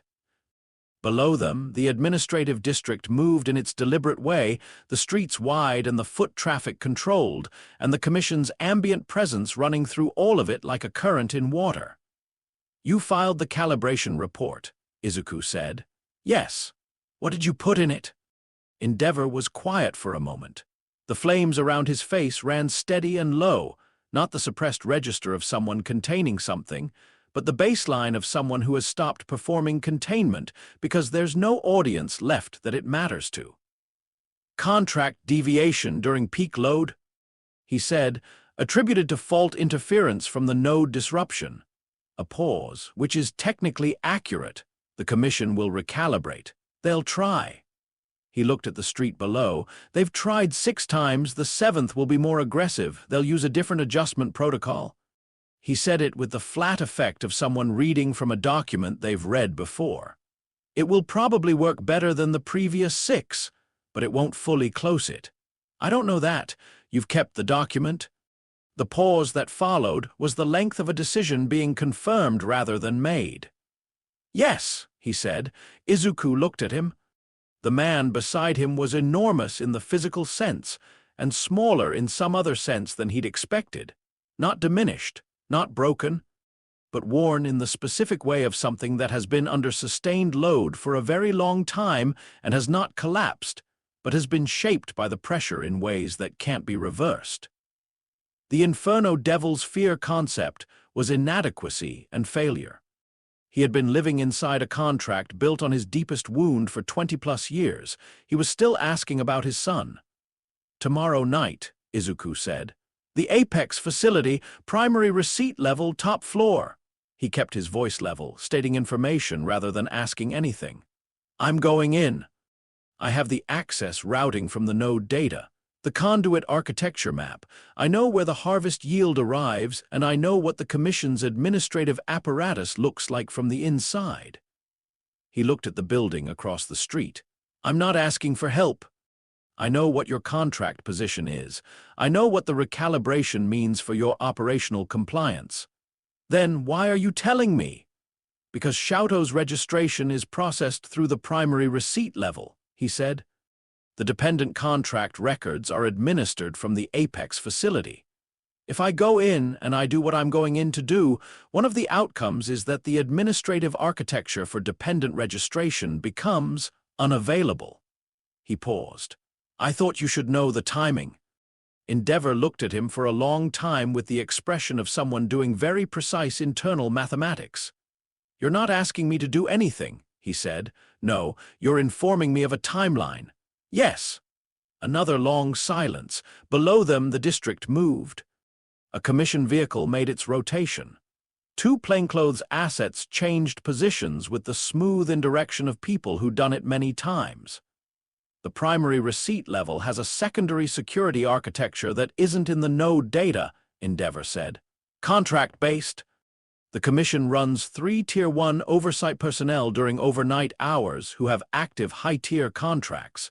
Fear concepts, not elemental, which means your chainsaw integration will register differently against them than it does against standard processing equipment."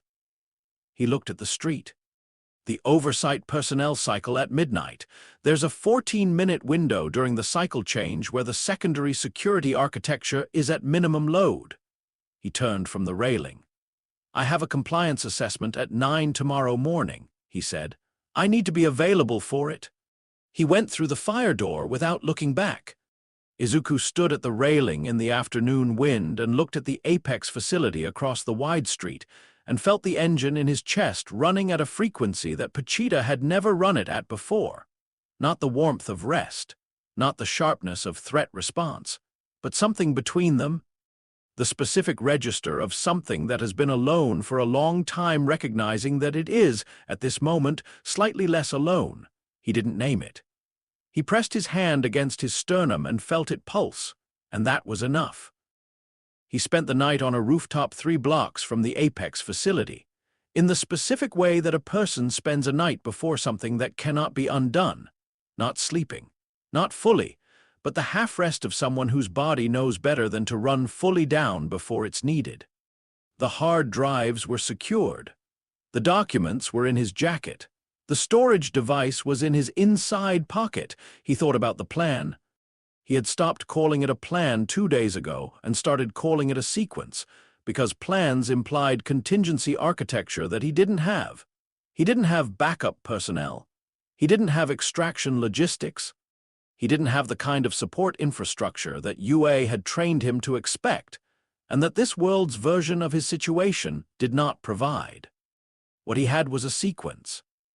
Entry, navigation, primary receipt level, the conduit apex where the harvest yield arrived, and then whatever the chainsaws and Pochita's erasure function could accomplish against the Commission's administrative contract architecture before the security response arrived. Simple. Brutal. The kind of approach he never would have chosen in his first life, where the premium had always been on minimizing damage and protecting civilians, and finding the solution that didn't require anyone to get hurt. But this world's problem was not a villain he could restrain, and a civilian he could carry to safety. This world's problem was an architecture, a system built over decades into the fabric of a city's infrastructure, running through the contracts of 40-plus people, feeding an entity at its apex that could not be located and possibly could not be destroyed. The architecture could be damaged. The administrative function that served it could be disrupted. The contract records that bound people to it could be made unavailable. He was not going to fix the world tomorrow night. He was going to make the world harder for the Commission to run. He was going to disrupt the administrative apparatus enough that the Harvest architecture needed time to reconstruct. And in that time, hours, days, however long the disruption held, the contracts would run without Commission management, which meant without calibration, which meant the Fear Harvest would be unregulated, which meant the Control Devil's consumption would be inconsistent, which meant the entity at the top of the chain would have to make itself more visible to manage the disruption. And visible was locatable. That was the real goal. Not destruction.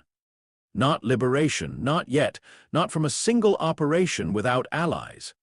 Making the thing at the top of the chain come close enough to the surface to see. He lay on the rooftop and looked at the city's light pollution against the cloud cover and let the locked compartment open fully for the first time since the alley. All of it. The grief of the first life, the friends whose faces in this world had overlay in their eyes, the mentor whose smile had been a harvest mechanism, the years he'd given to something that was truer than he'd known and more compromised than he'd been able to see.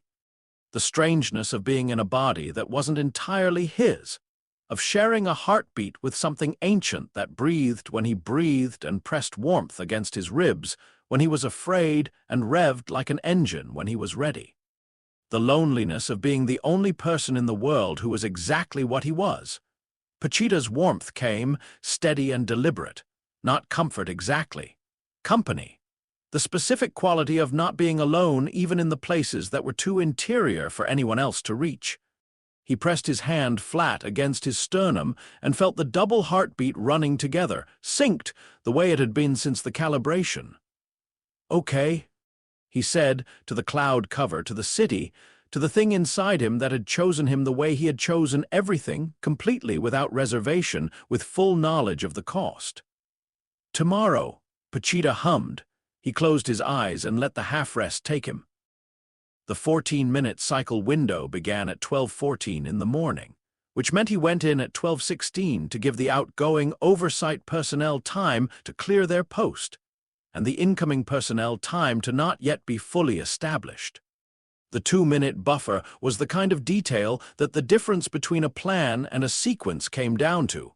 Not perfect, not guaranteed, but built from the best information available and executed with the precision of someone who had trained for years to make decisions under conditions that didn't allow for certainty. The maintenance access to the Apex facility was not where the node data suggested it should be, which was the first deviation from the sequence and the one he'd been most prepared for. Building maintenance access moved. It was renovated, redirected, sealed and reopened based on operational needs that the original infrastructure documentation couldn't predict. He'd built a 30-second contingency for this, which was, find the alternative access. He found it in 90 seconds, which was 60 seconds over budget and still acceptable. The building's east face had a utility conduit access panel at ground level, behind the Commission vehicle rotation's blind spot that led to the building's internal infrastructure backbone. He went in through the conduit and navigated by the infrastructure map he'd built from the node data and Sanju's building records, moving upward through the building's skeleton rather than its rooms. 4 floors. The primary receipt level was exactly what the routing architecture had implied, a large, open administrative space, running overnight on skeleton staff. The contract processing functions automated, and the human oversight reduced to the 3 cycle personnel whose presence Endeavor had confirmed. Two of them were in the main space, visible through the glass partition from the conduit access point. The third was in a secondary room to the left, conducting what appeared to be a routine automated system review. 12 minutes remaining in the cycle window. He came through the conduit access in the building's northeast corner and moved to the system's edge, not the administrative workstations, not the personnel. The physical architecture of the primary receipt function, which was not hardware here the way the regional node had been hardware.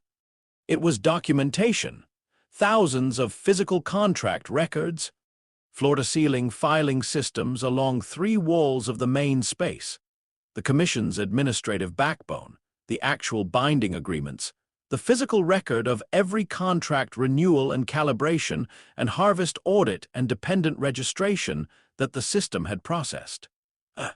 Backed up digitally, certainly, but the physical records were the legal foundation. The Commission's contract architecture derived its binding force from the physical documentation the same way any legal instrument derived force from its original. The digital was secondary, administrative, a copy. The physical was the thing itself. He understood this from Sanju's documentation. She'd explained it 3 days ago with the patience of someone who had spent 15 years understanding exactly how the system worked so that someday someone might be able to use that understanding. He'd listened with everything he had. He pulled the cord. Partial deployment, forearms only, the chainsaws running quiet below the noise threshold of the main space's ambient systems. He moved to the filing architecture along the east wall and began, not destruction, erasure, the specific function that Pachita's integration provided. The chainsaw blades passing through the physical records and taking something from them that went beyond the paper. The fear concepts embedded in the contract documentation, the administrative binding that gave the records their commission force, came apart on contact with the blades, the way the fear wall in the alley had come apart, reversed, and dissolved. The paper remained. The binding didn't. He worked east wall to north wall, systematic, the way he did everything completely without rushing, without the temptation to go faster at the cost of coverage. 7 minutes. 8. The commission records under his hands went from living legal instruments to paper with words on them, the distinction invisible to the eye and total in the contract architecture. 9 minutes. The glass partition opened. One of the 2 oversight personnel had turned from their workstation. Not alarmed, not yet, but the ambient disruption of the erasure function had registered as something wrong in the way that people who worked around devil contract architecture all day developed a sensitivity to when the contract texture of a room changed. She was looking at the northeast corner where he was working.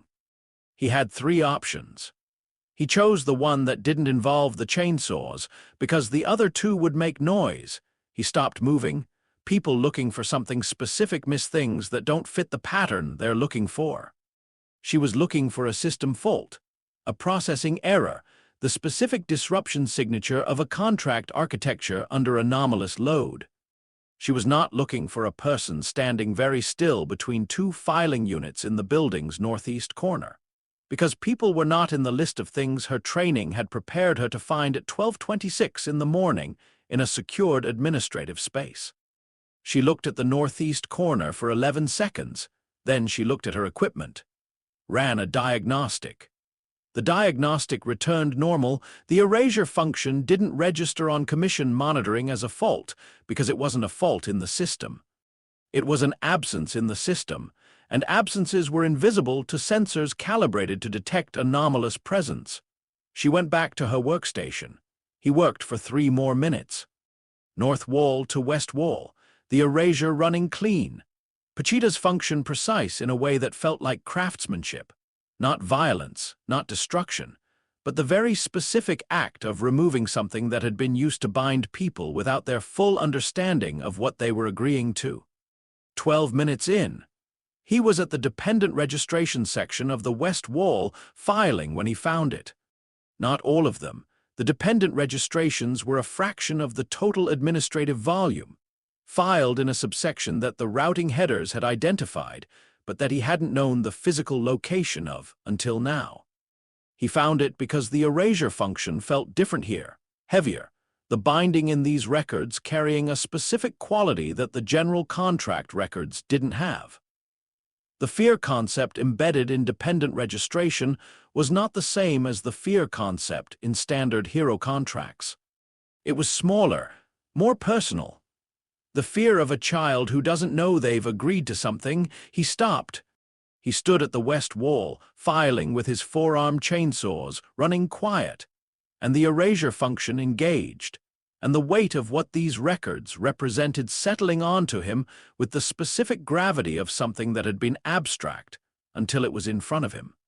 He thought about Shoto Todoroki in this world with the control devil's overlay in his eyes, moving correctly, speaking correctly.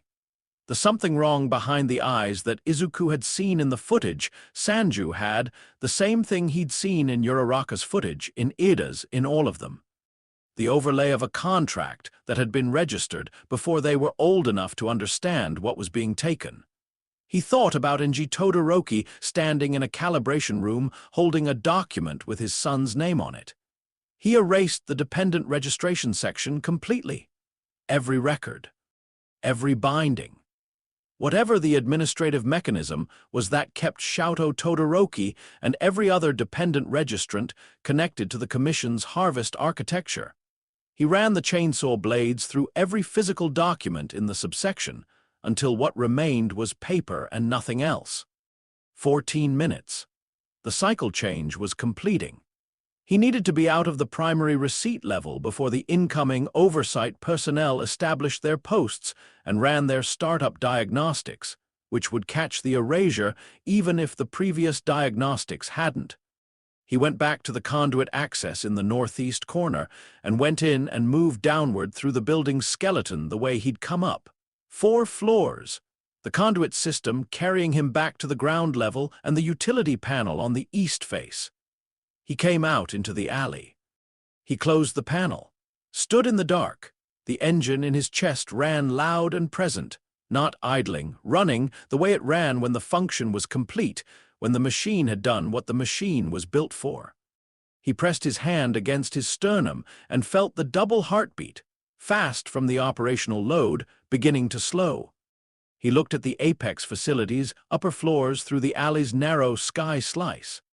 The lights of the primary receipt level still running, the overnight skeleton staff working, the Commission's administrative apparatus processing the automated functions that didn't require human oversight. Running normally.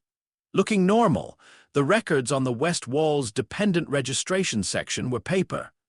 The contract binding on every hero contract in the east and north wall sections was gone. The legal instruments that gave the Commission authority to manage and calibrate and harvest still physically present and administratively inert. The difference invisible until someone tried to run a calibration and found the architecture had no legal foundation to operate from. He had not destroyed the Commission. He had removed the floor from the room where it kept its most critical administrative functions, and the room was still standing. And everything in it looked exactly the same, and at some point, hours, maybe, or when the next calibration attempt ran, or when the control devil tried to run a harvest through the conduits, and found the contract records had no binding force, something was going to notice. He walked north. He found Sanju 3 hours later at Protocol 2's location. A secondary contact point she'd established years ago in the event of safe house compromise. A storage unit in the commercial district that she'd been paying for under a false administrative identity since before Izuku existed in this world. She was there with the bag, the secondary cache. The specific contained alertness of someone who had been waiting for 3 hours with the knowledge that the thing they'd been waiting to hear about had either worked or hadn't, and they wouldn't know which until the person they'd been waiting for came through the door. He came through the door. She looked at him. Read his face, he had concluded, as good at this as he was, possibly better from years of practice without the social advantages he'd had. "You're intact," she said. "Yes, it's done." The administrative records are erased. The dependent section is gone. He sat down on a storage unit shelf, the hard drives and documents redistributing their weight as he moved. The commission will know something happened when they try to run calibration from the primary receipt records. Probably within 24 hours. She was quiet for a moment. And then they have to rebuild it, he said. From the digital backups, which are secondary instruments, they'll have to re-establish the contract binding from the original agreements, re-register every contract from the primary documentation, reprocess every dependent registration through the full administrative framework. He paused, which takes time and requires the control devil to be operationally present in a way it normally isn't. To re-anchor the contract architecture, it has to interact with the re-registration process directly. It has to come close to the surface, she said. Yes. She sat down on the opposite shelf. For a long time neither of them said anything, which was the comfortable silence of people who had been operating in close quarters under sustained pressure, and had, in that pressure, developed the specific trust of people who have survived adjacent to each other. Shouto Todoroki's registration. She said, "You erased it." Yes. Will he feel it? The severance? He didn't know the answer to this with certainty.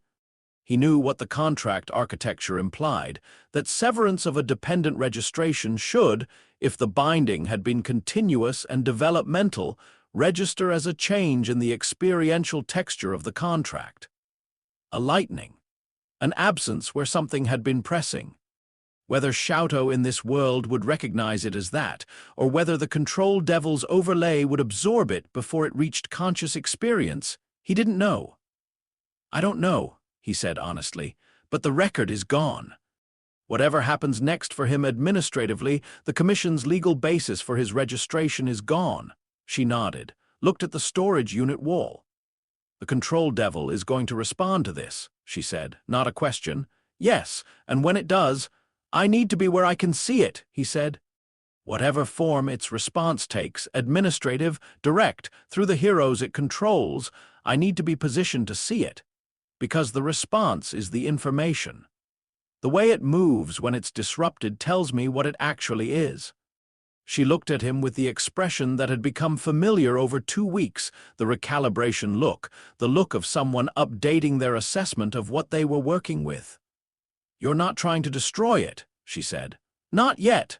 I'm trying to understand it," he said. "I spent my whole first life not understanding the thing I was inside. I'm not doing that again." He stood up. The double heartbeat in his chest ran steady and present, the engine at rest but ready. "Get some sleep," he said. "Tomorrow something moves. I want to be rested when it does." She made the sound that wasn't quite a laugh. Started organizing the secondary cache for the overnight. He found a clear space on the storage unit floor, folded his jacket under his head, closed his eyes. The city outside was quiet in the pre-dawn way that cities were quiet. Not silent, never silent, but running at low load, the daytime machinery resting, the administrative apparatus of control and compliance and fear management cycling through its overnight functions. Somewhere in the Apex facility, the dependent registration records were paper. Somewhere in the city, Shouto Todoroki was sleeping with the overlay in his eyes and something in his chest that had, in the last 3 hours, changed its quality in a way that his sleeping mind might or might not recognize as the feeling of a door that had been closed for a very long time beginning, very slowly, to open. Izuku pressed his hand against his sternum. The double heartbeat ran. He slept. Chapter 6. The Last Chord. The control devil moved on the 3rd day. Not toward him. That was the first thing that registered as wrong when Sanju's monitoring feeds began showing the cascade. 3 hours after dawn on the 3rd day since the primary receipt erasure. The Commission's public communication infrastructure went into a specific kind of silence that was different from normal operational quiet. Not the silence of a system running smoothly. The silence of a system that had been told to stop talking while something was decided. He had been watching the feeds since before dawn. The way he watched everything completely without the temptation to look away from what was uncomfortable. For 2 days, the Commission's response to the administrative erasure had been exactly what he'd predicted. Emergency protocol activation, internal damage assessment, the bureaucratic scramble of an organization whose foundational records had been compromised. The public face remained stable, Commission statements about routine system maintenance, the kind of administrative language designed to convey that nothing requiring civilian attention was occurring. But on the 3rd day, the public face stopped, not replaced with something else. Just stopped. The Commission's broadcast infrastructure went quiet in the specific way of something that has received a directive from a level above the people who normally managed it. And the people who normally managed it were doing what people do when they receive directives from levels they don't interact with directly, moving very carefully, speaking very little, trying to avoid drawing attention to themselves. "It's recalibrating," Sanju said at the monitoring screens, her voice carrying the flat effect of someone who had prepared for this and found, now that it was happening, that preparation and readiness were not the same thing. "No," Izuku said. He was standing behind her, looking at the feeds, the thing in his chest running at a frequency he hadn't felt before. Not the idling warmth of rest, not the operational heat of engagement, but something older. A resonance that Pachita produced when something in the environment registered to him at a level below what human senses could access. Like a dog hearing a sound before the human in the room. "It's not recalibrating, it's relocating." She turned.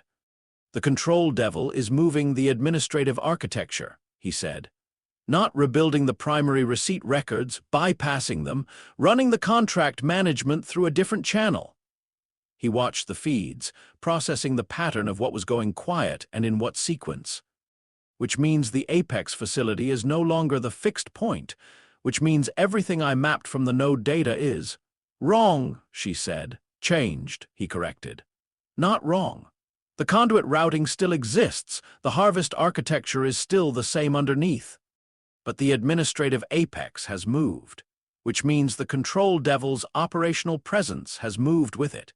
And the new location is somewhere that wasn't in the node data because the node data was built on the architecture that existed before I disrupted it."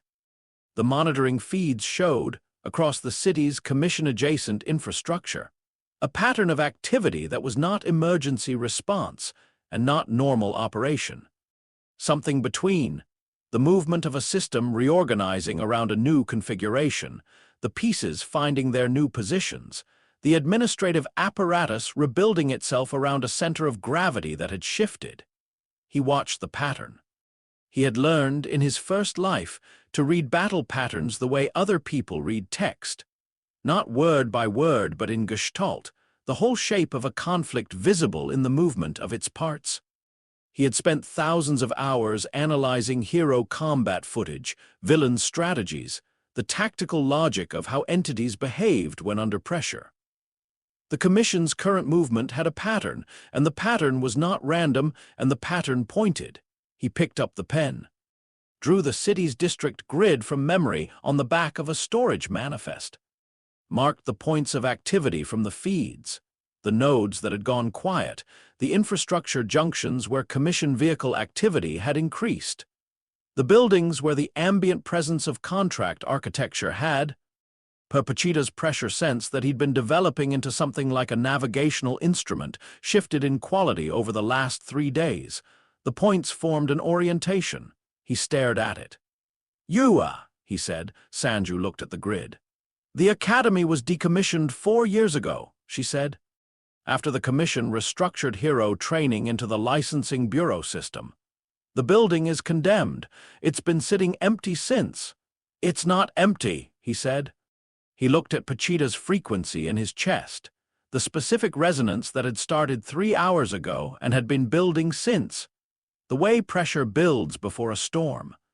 He had been reading Pachita's communications for 2 weeks, and he knew, with the certainty of something below rational analysis, what the resonance meant. There. "Now, go." He put the pen down, picked up his jacket. "Stay on the feeds," he said to Sanju. If the Commission's public infrastructure comes back online, record everything. Whatever they say in the next 6 hours, he paused. Document it. She looked at him, then at the grid, then back at him. You're going now, she said. The control devil has moved the apex to the UA ruins, he said. Which means it's chosen a fixed point deliberately. It's not running, it's establishing. He pulled on the jacket. Which means it wants me to come. Silence. That's a trap, she said. Yes, you know it's a trap. Yes. She looked at him for a long time with the expression that was not the recalibration look, and not the functional survival look, but something else. The look of someone who has been working adjacent to a person for 2 weeks and has developed, in the specific pressure of that proximity, something that they would not call attachment, because attachment was not a word that had served them well, but that functioned in the same way. Come back, she said, not a request for a promise. Just a statement of what she wanted, delivered in the flat effect of someone who had learned to say true things plainly because the alternative was not saying them. I'll try, he said, which was the only honest answer. He went out the storage unit door into the morning. The UA ruins were in the district's outer edge, where the city's administrative density thinned into the older residential architecture that hadn't been renovated in the hero industry's expansion years, and now sat in the specific urban limbo of neighborhoods that the development money had gone around.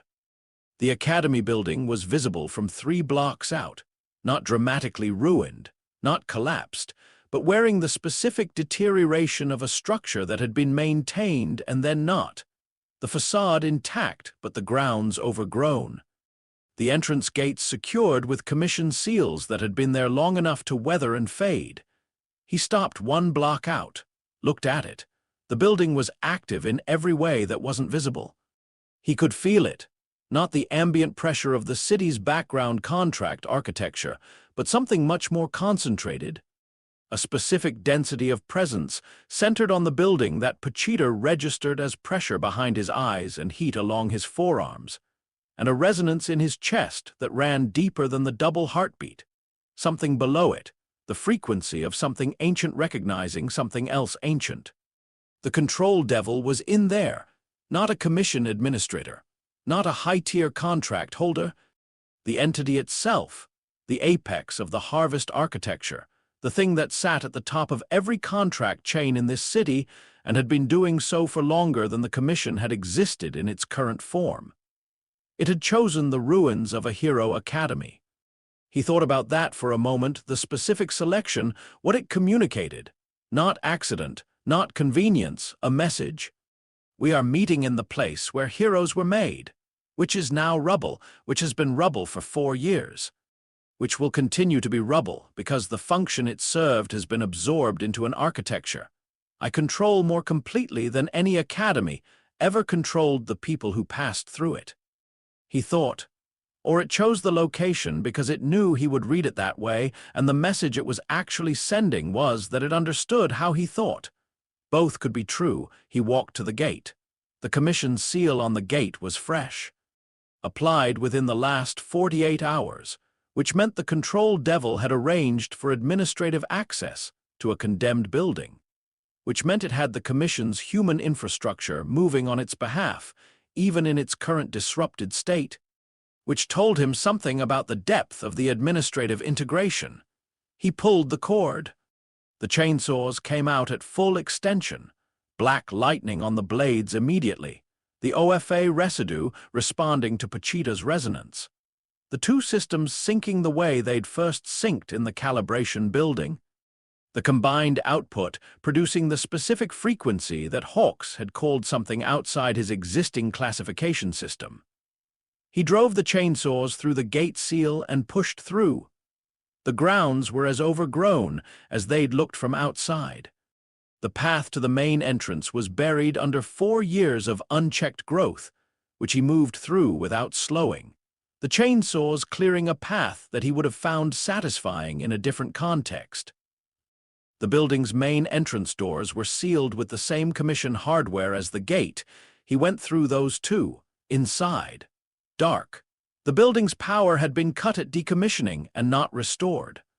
Morning light came through the windows in the diagonal shafts of illumination that empty buildings collected, catching dust that hadn't been disturbed in years, and then, in the last 48 hours, had been disturbed considerably, fresh footprints in the dust. Multiple sets, some human, some not. He followed them to what had been ground beta, the interior training hall, the largest enclosed space in the UA facility, where he had spent hundreds of hours bleeding and pushing past limits he hadn't known he had. He knew this building in his body the way you know a place you learned something essential in, the spatial memory as physical as muscle memory. He pushed through the hall doors. The control devil looked like a child.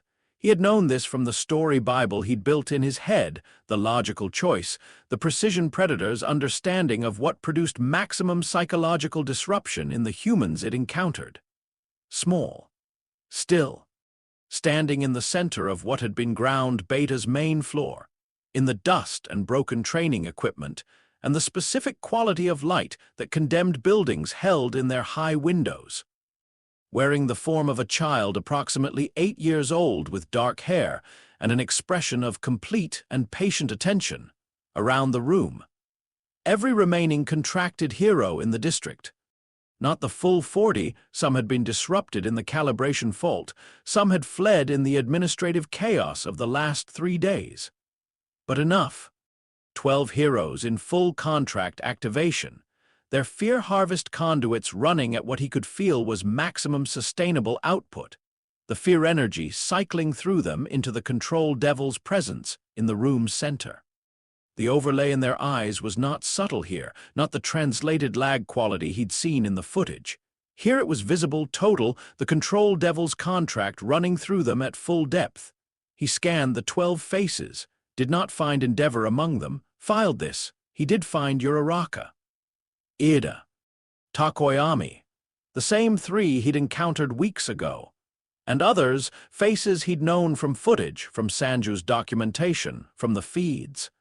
Heroes who had believed, at some level of their consciousness, that they were doing something that mattered, now standing in the ruins of a hero academy as the instruments of the entity that had built the system their belief had been used to sustain.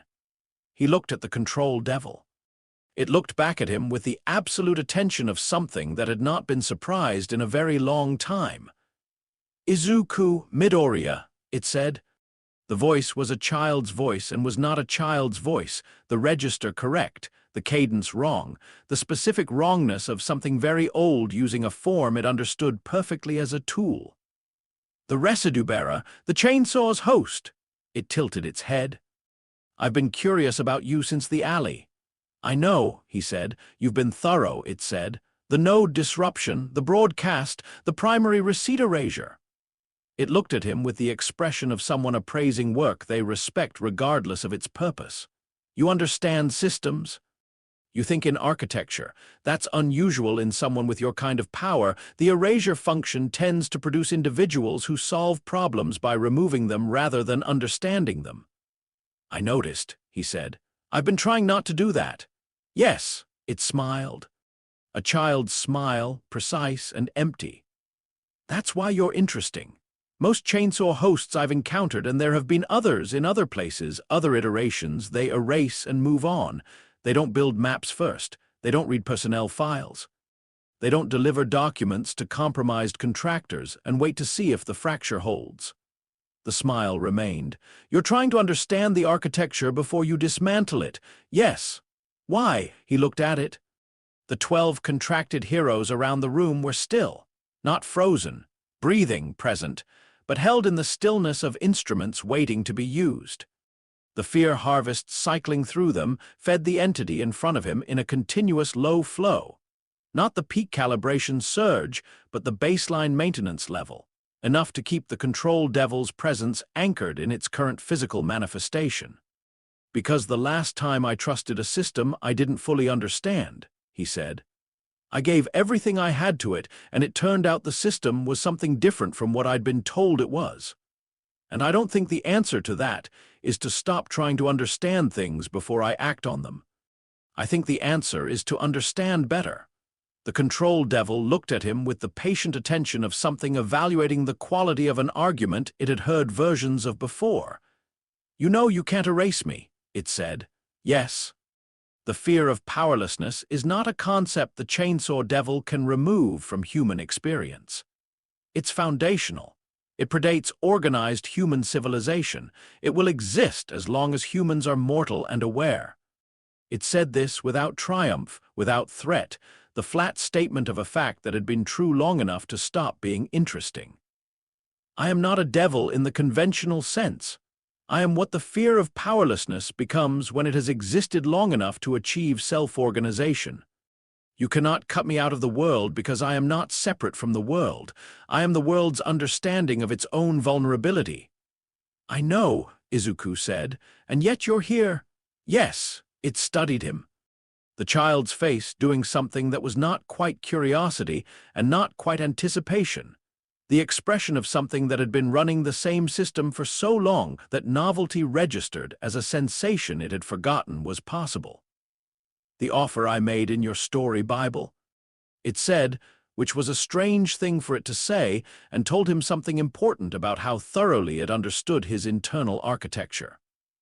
"The offer I would make if we were having a conversation like the one you've been imagining. Become the new anchor. Replace the failing system with something more honest." It looked at him. "You refused it in the version you planned, because you said the problem wasn't the processing, it was the world you'd built where people couldn't exist without someone managing their fear for them." "Yes," he said. "That's correct," it said. "That's exactly correct. I want you to understand that I'm telling you your analysis was right." It tilted its head again. "And I want you to tell me what you think you're going to do about it. Given that you can't erase me, can't destroy the administrative architecture permanently, I'll rebuild it. I've done it before, I'll do it again. And can't remove the fear of powerlessness from human experience, because it is human experience." The child's eyes were completely empty of anything except the attention. "What is your plan, Izuku Midoriya?" He looked at the 12 heroes around the room. At the ground, beta floor under his feet where he had bled and pushed and found out what he was made of, in a different world, a lifetime ago. He looked at the entity in front of him that was not a devil in the conventional sense, but was the oldest fear in the human catalog, wearing a child's face in the ruins of a school. "I'm not here to destroy you," he said. It waited. "I'm here because you moved," he said. "You relocated the administrative apex. You established a fixed point. You set up this meeting." He kept his voice level, building the analysis the way he always built it, step by step, showing the work. "You didn't do that because you're afraid of me. You did it because the disruption I've caused has created a problem you can't solve the way you normally solve things, which is through administrative management from a distance." The child's face showed nothing. "The contract records I erased," he said. "You can rebuild them from the digital backups. But the contract binding force, the thing that makes the records legally operative in the devil contract framework, that requires the original signatory's presence in the re-registration. Every hero whose contract records I erased from the primary receipt level needs to consciously re-sign." He paused. "And some of them won't." Silence in the room, the fear harvest cycling through the 12 remaining heroes running at its baseline tick. "Endeavor won't," he said. "The calibration deviation held through maximum load." He took the documents. "Whatever the next recalibration does, it's working against a fracture that's been running for 6 years and that now knows what it's fracturing about. He won't re-sign." He looked at the entity. "And you know this, which is why you established the fixed point here instead of rebuilding administratively. Because the administrative path doesn't work if the contractors won't cooperate, and some of them won't, and you can't compel re-registration without their presence. And you can't produce their presence without revealing yourself to get it." The control devil was still. "You're visible," Izuku said. "Right now in this room. You moved because you had to move, and moving made you locatable, and I'm here. And the 12 contracts you're running through the heroes in this room are feeding you at maintenance level, not peak, which means you're operating at significantly reduced capacity compared to what you had before the calibration fault. He pulled a breath. I came here not to destroy you. I came here to see you, and I have. And now I know something I didn't know before, which is that you can be moved. You can be disrupted enough to have to make choices instead of running the default system, and disrupted entities that have to make choices make mistakes. He raised his hands. And now I'm going to take the 12 contracts you're currently running. The control devil moved. Not slowly. Not with the stately deliberation of something ancient and self-assured. It moved the way things move when they have been evaluated correctly, and they know it, fast, total. The child's form erupting into the full expression of the control devil's contract architecture. The physical manifestation of the fear of powerlessness given form and scale, and the specific violence of something that had been patient for too long and was done being patient. The 12 heroes moved with it, all of them simultaneously, the control devil's overlay running them at full depth, not the hesitant compliance he'd seen in the footage, not the translated lag quality of normal contract operation, but direct operation. The entity using the contracted bodies as direct instruments, the way a hand uses fingers. They moved with the combat sophistication of 12 professional heroes running coordinated tactical assault, which was significant, because individually any 3 of them would have been a serious problem, and 12 coordinated was something of a different order. He didn't try to fight 12 heroes. He pulled the cord. Full transformation. Black chainsaw state, immediate, the OFA residue responding to survival-level urgency the way it had in the alley and the calibration building, and every moment since where the gap between what he was and what he needed to be had to be closed by whatever was available. The black lightning arced across the chains, the engine sound filling ground beta to the ceiling, and he did not move toward the heroes. He moved toward the control devil. Because the 12 heroes were instruments, and the hand that moved them was the entity in the center of the room. And the entity in the center of the room was running at maintenance capacity through a disrupted harvest architecture with compromised administrative infrastructure, and no calibration backing. And the difference between the control devil at full capacity and the control devil in its current state was the difference between a system with infinite resources and a system that had been bleeding for 2 weeks. It still wasn't weak. He had no illusion about this. But it was weaker than it had ever been in his presence, and that was what he had. He drove through the hero's perimeter, not cutting, not erasing, the same controlled precision he'd used in the calibration building's dependent registration section. The chainsaws passing through the contract conduits that the control devil was running through them, and severing the direct operation link without touching the heroes themselves. One at a time, moving fast, the black lightning and the engine sound and the OFA residue's physical enhancement combining into something that moved through the room the way current moves through water. Uraraka's direct operation link. Severed. Her body stumbled, the control devil's direct operation gone, her own proprioception returning, the overlay still there but the immediate control thread cut. She fell to one knee. Her eyes cleared slightly, the translated lag quality returning, which was not absence of overlay, but was at least absence of direct instrument status. Ida, Takoyami, 3 others he didn't have names for. The control devil was doing 2 things simultaneously, maintaining the remaining direct operation links and coming for him directly, the child's form abandoned. The entity's full manifestation filling the upper half of the room with the specific presence of something that existed as a concept rather than a physical mass. The fear of powerlessness made visible in the way that only things which have achieved self-organization can make themselves visible. It was enormous. He looked at it and felt the double heartbeat in his chest change, not fear, not the survival spike he'd felt in the alley or the operational heat of the calibration. Something older. Pachita responding to the control devil the way the control devil was responding to Pachita. Recognition between things that had existed long enough to know each other's nature, even meeting for the first time. The control devil brought something down toward him that he had no physical reference for. Not a strike, not a wave, not any combat action that fit his existing vocabulary. It was the direct application of the fear of powerlessness, which was the thing that had stopped him in the alley with the processing device, except orders of magnitude beyond that. Not projected through a device, not amplified through a contract. The thing itself applied directly at full concentration. His legs stopped working, not his arms, not his cognition. His legs, the specific target of something that wanted him unable to run, unable to advance, fixed in place, while the direct operation heroes closed in from the perimeter, and the harvest conduits the control devil was still maintaining fed its capacity back to something approaching the level it needed to simply wait him out. He went to one knee. The engine in his chest screamed. Not Pachita. Pachita was warm, always warm.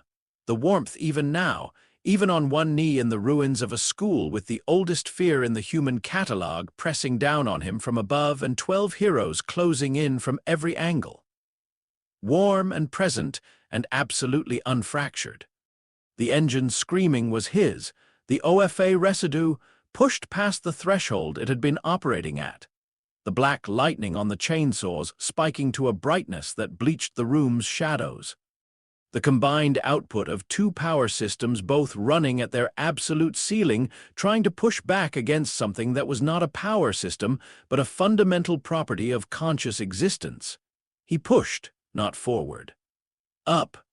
The OFA residue's physical enhancement against the downward pressure of the fear of powerlessness, which was a contest he was not going to win, except that he was not trying to win it. He was trying to hold it long enough to do one more thing. He looked at the 6 remaining heroes still under direct operation. He had 6 chainsaw blades, one for each. He threw them, not precisely, he could not be precise on one knee under this kind of load. He threw them with the accuracy of someone operating at the outer limit of what their body and their integrated power could produce, which was not perfect accuracy, and was enough. 6 blades, 6 direct operation links, the control devil's remaining instrument threads cut simultaneously. The pressure dropped, not gone.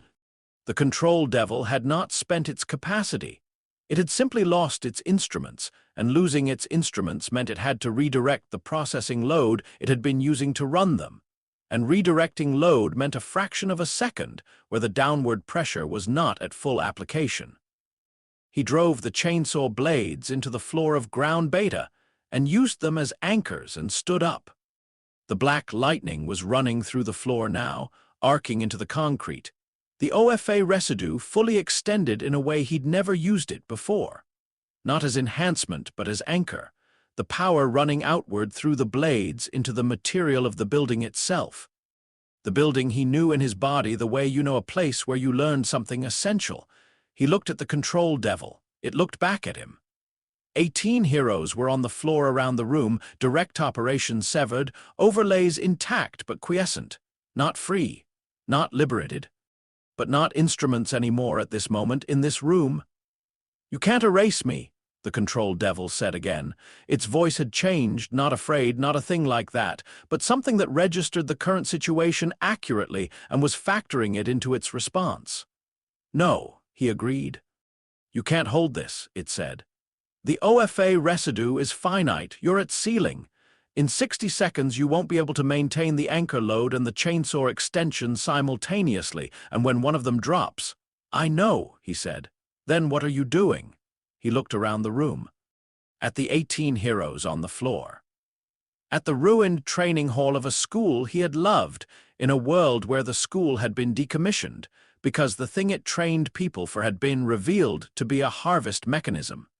At the broken equipment, and the 4 years of dust disturbed by 2 days of a very old entity establishing a fixed point to have a meeting in.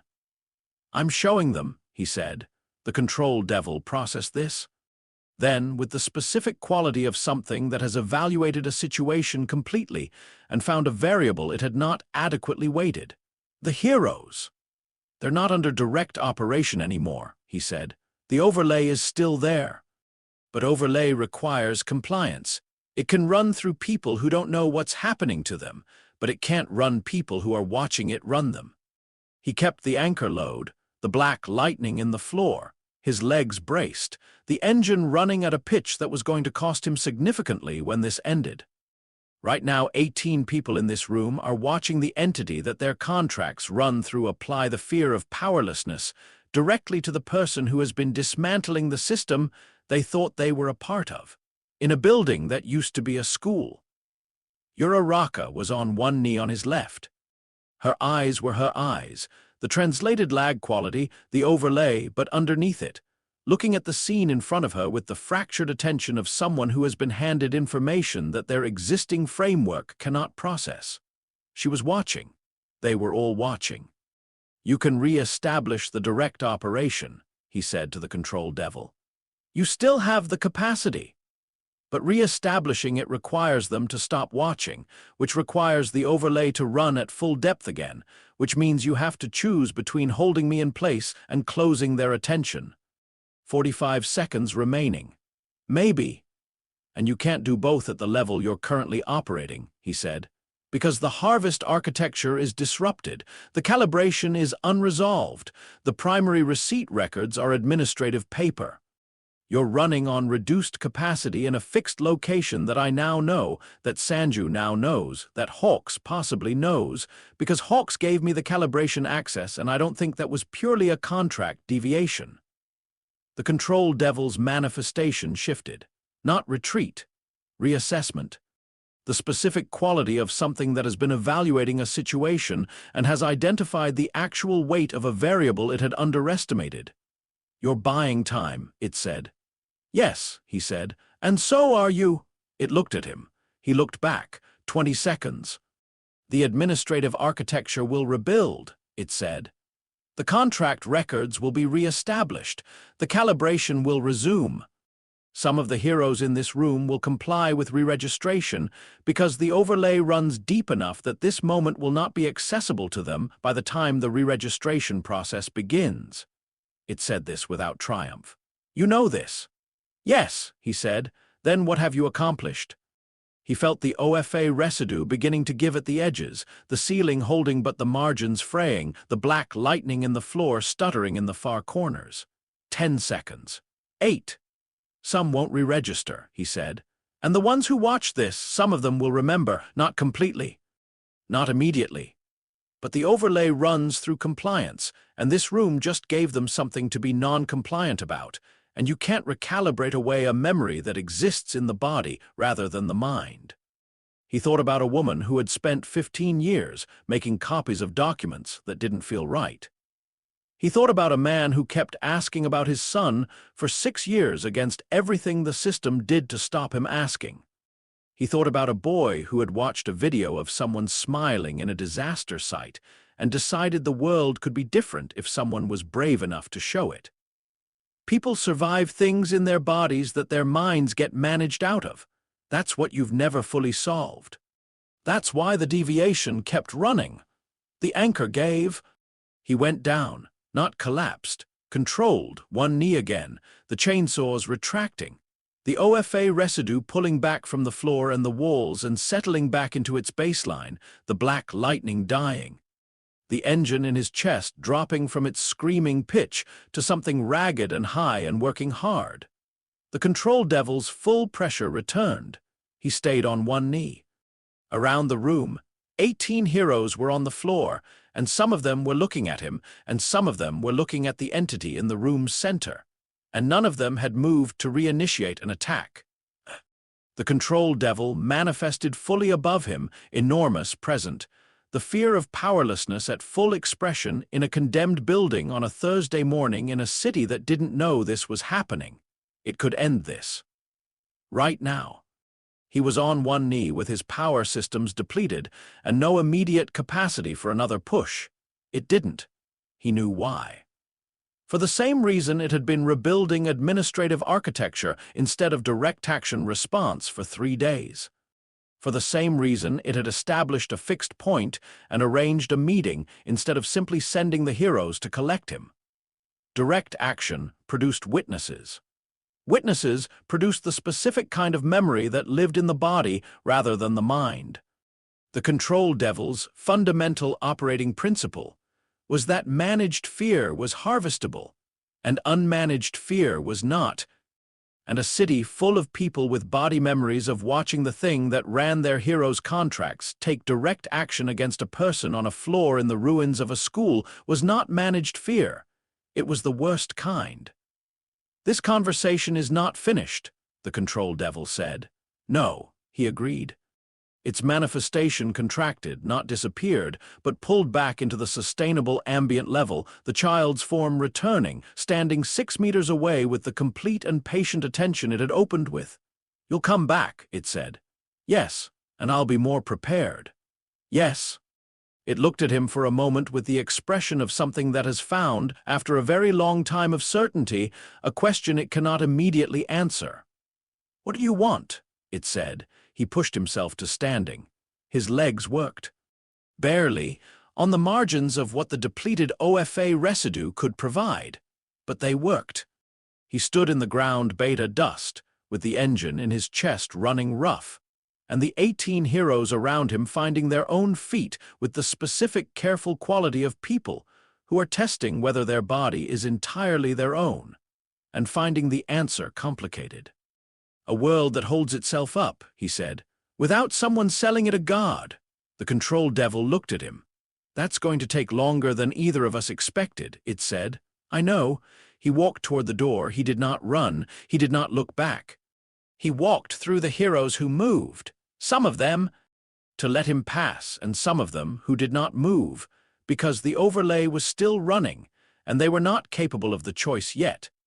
And he moved around them with the care of someone navigating a building that was still standing, but that he knew the structure of. That he had bled in and learned things in, that was rubble in this world, but was still the shape of something that had mattered. He went through the doors, into the morning.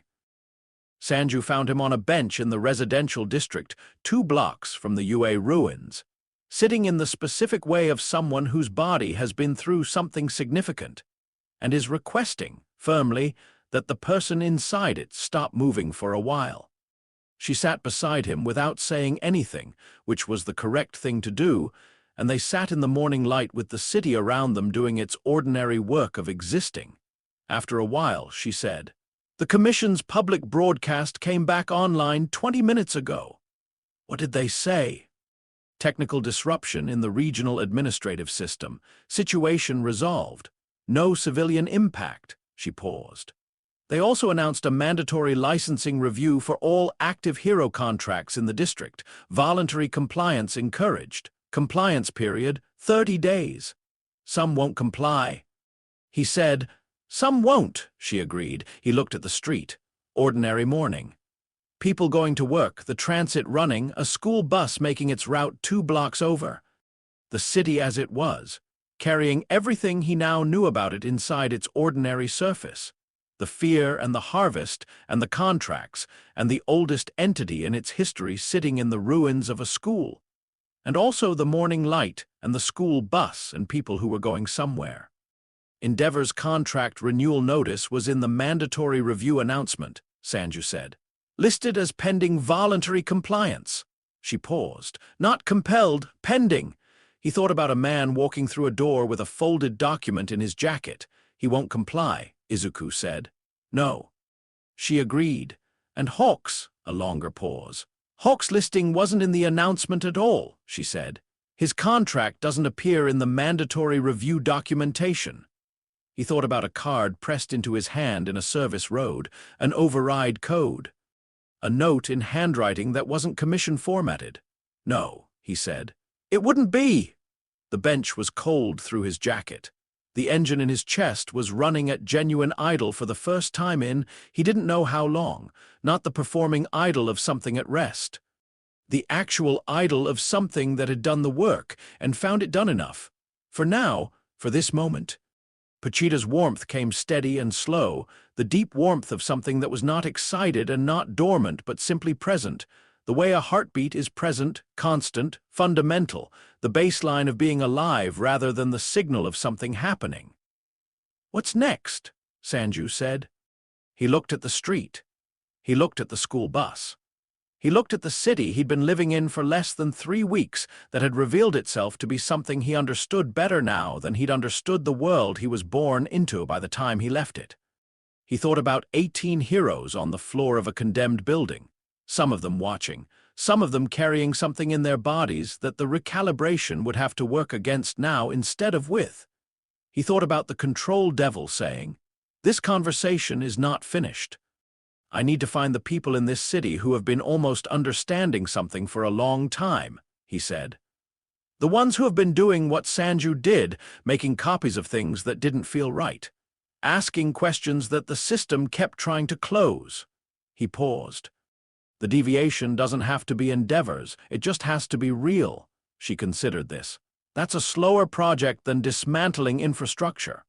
Yes, he said, but the infrastructure rebuilds. The people don't reset as easily. He pulled a breath. The control devil said managing fear is what keeps it harvestable. Unmanaged fear is nutritionally useless to the system.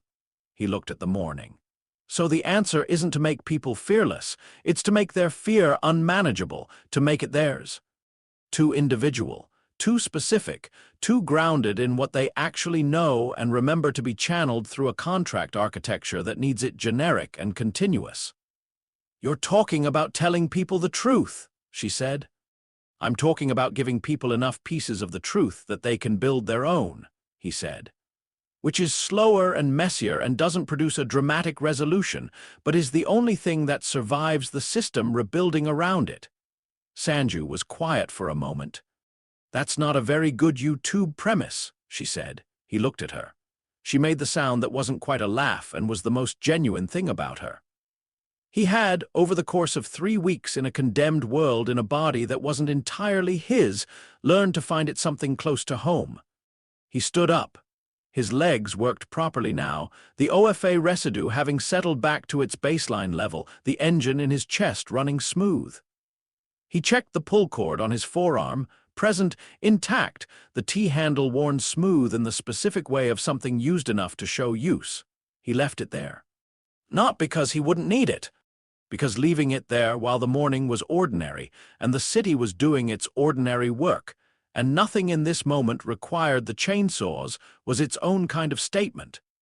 That the function existed, and the function was not the same as the person who carried it. And the person who carried it was, standing on this street in this world on this Thursday morning, someone who had not yet decided what came next, except that it was going to be slower and more careful and more honest than anything he had done in his first life or his first 3 weeks of this one. "Come on," he said to Sanju. "I need to eat something." She stood, fell into step beside him, the bag over her shoulder, the 15 years of documentation and the hard drives and the secondary cache and all of it moving with her. And they walked north into the city in the morning, and the city held them the way cities hold everyone, indifferently, completely. Unaware of the specific weight of what moved through it and unable to care, which was not comfort but was at least consistency, and consistency was something. The cord hung from his forearm in the morning light, unneeded for the first time since the alley. He left it there anyway. Some things you keep, not because you'll use them, but because they're part of the shape of who you became.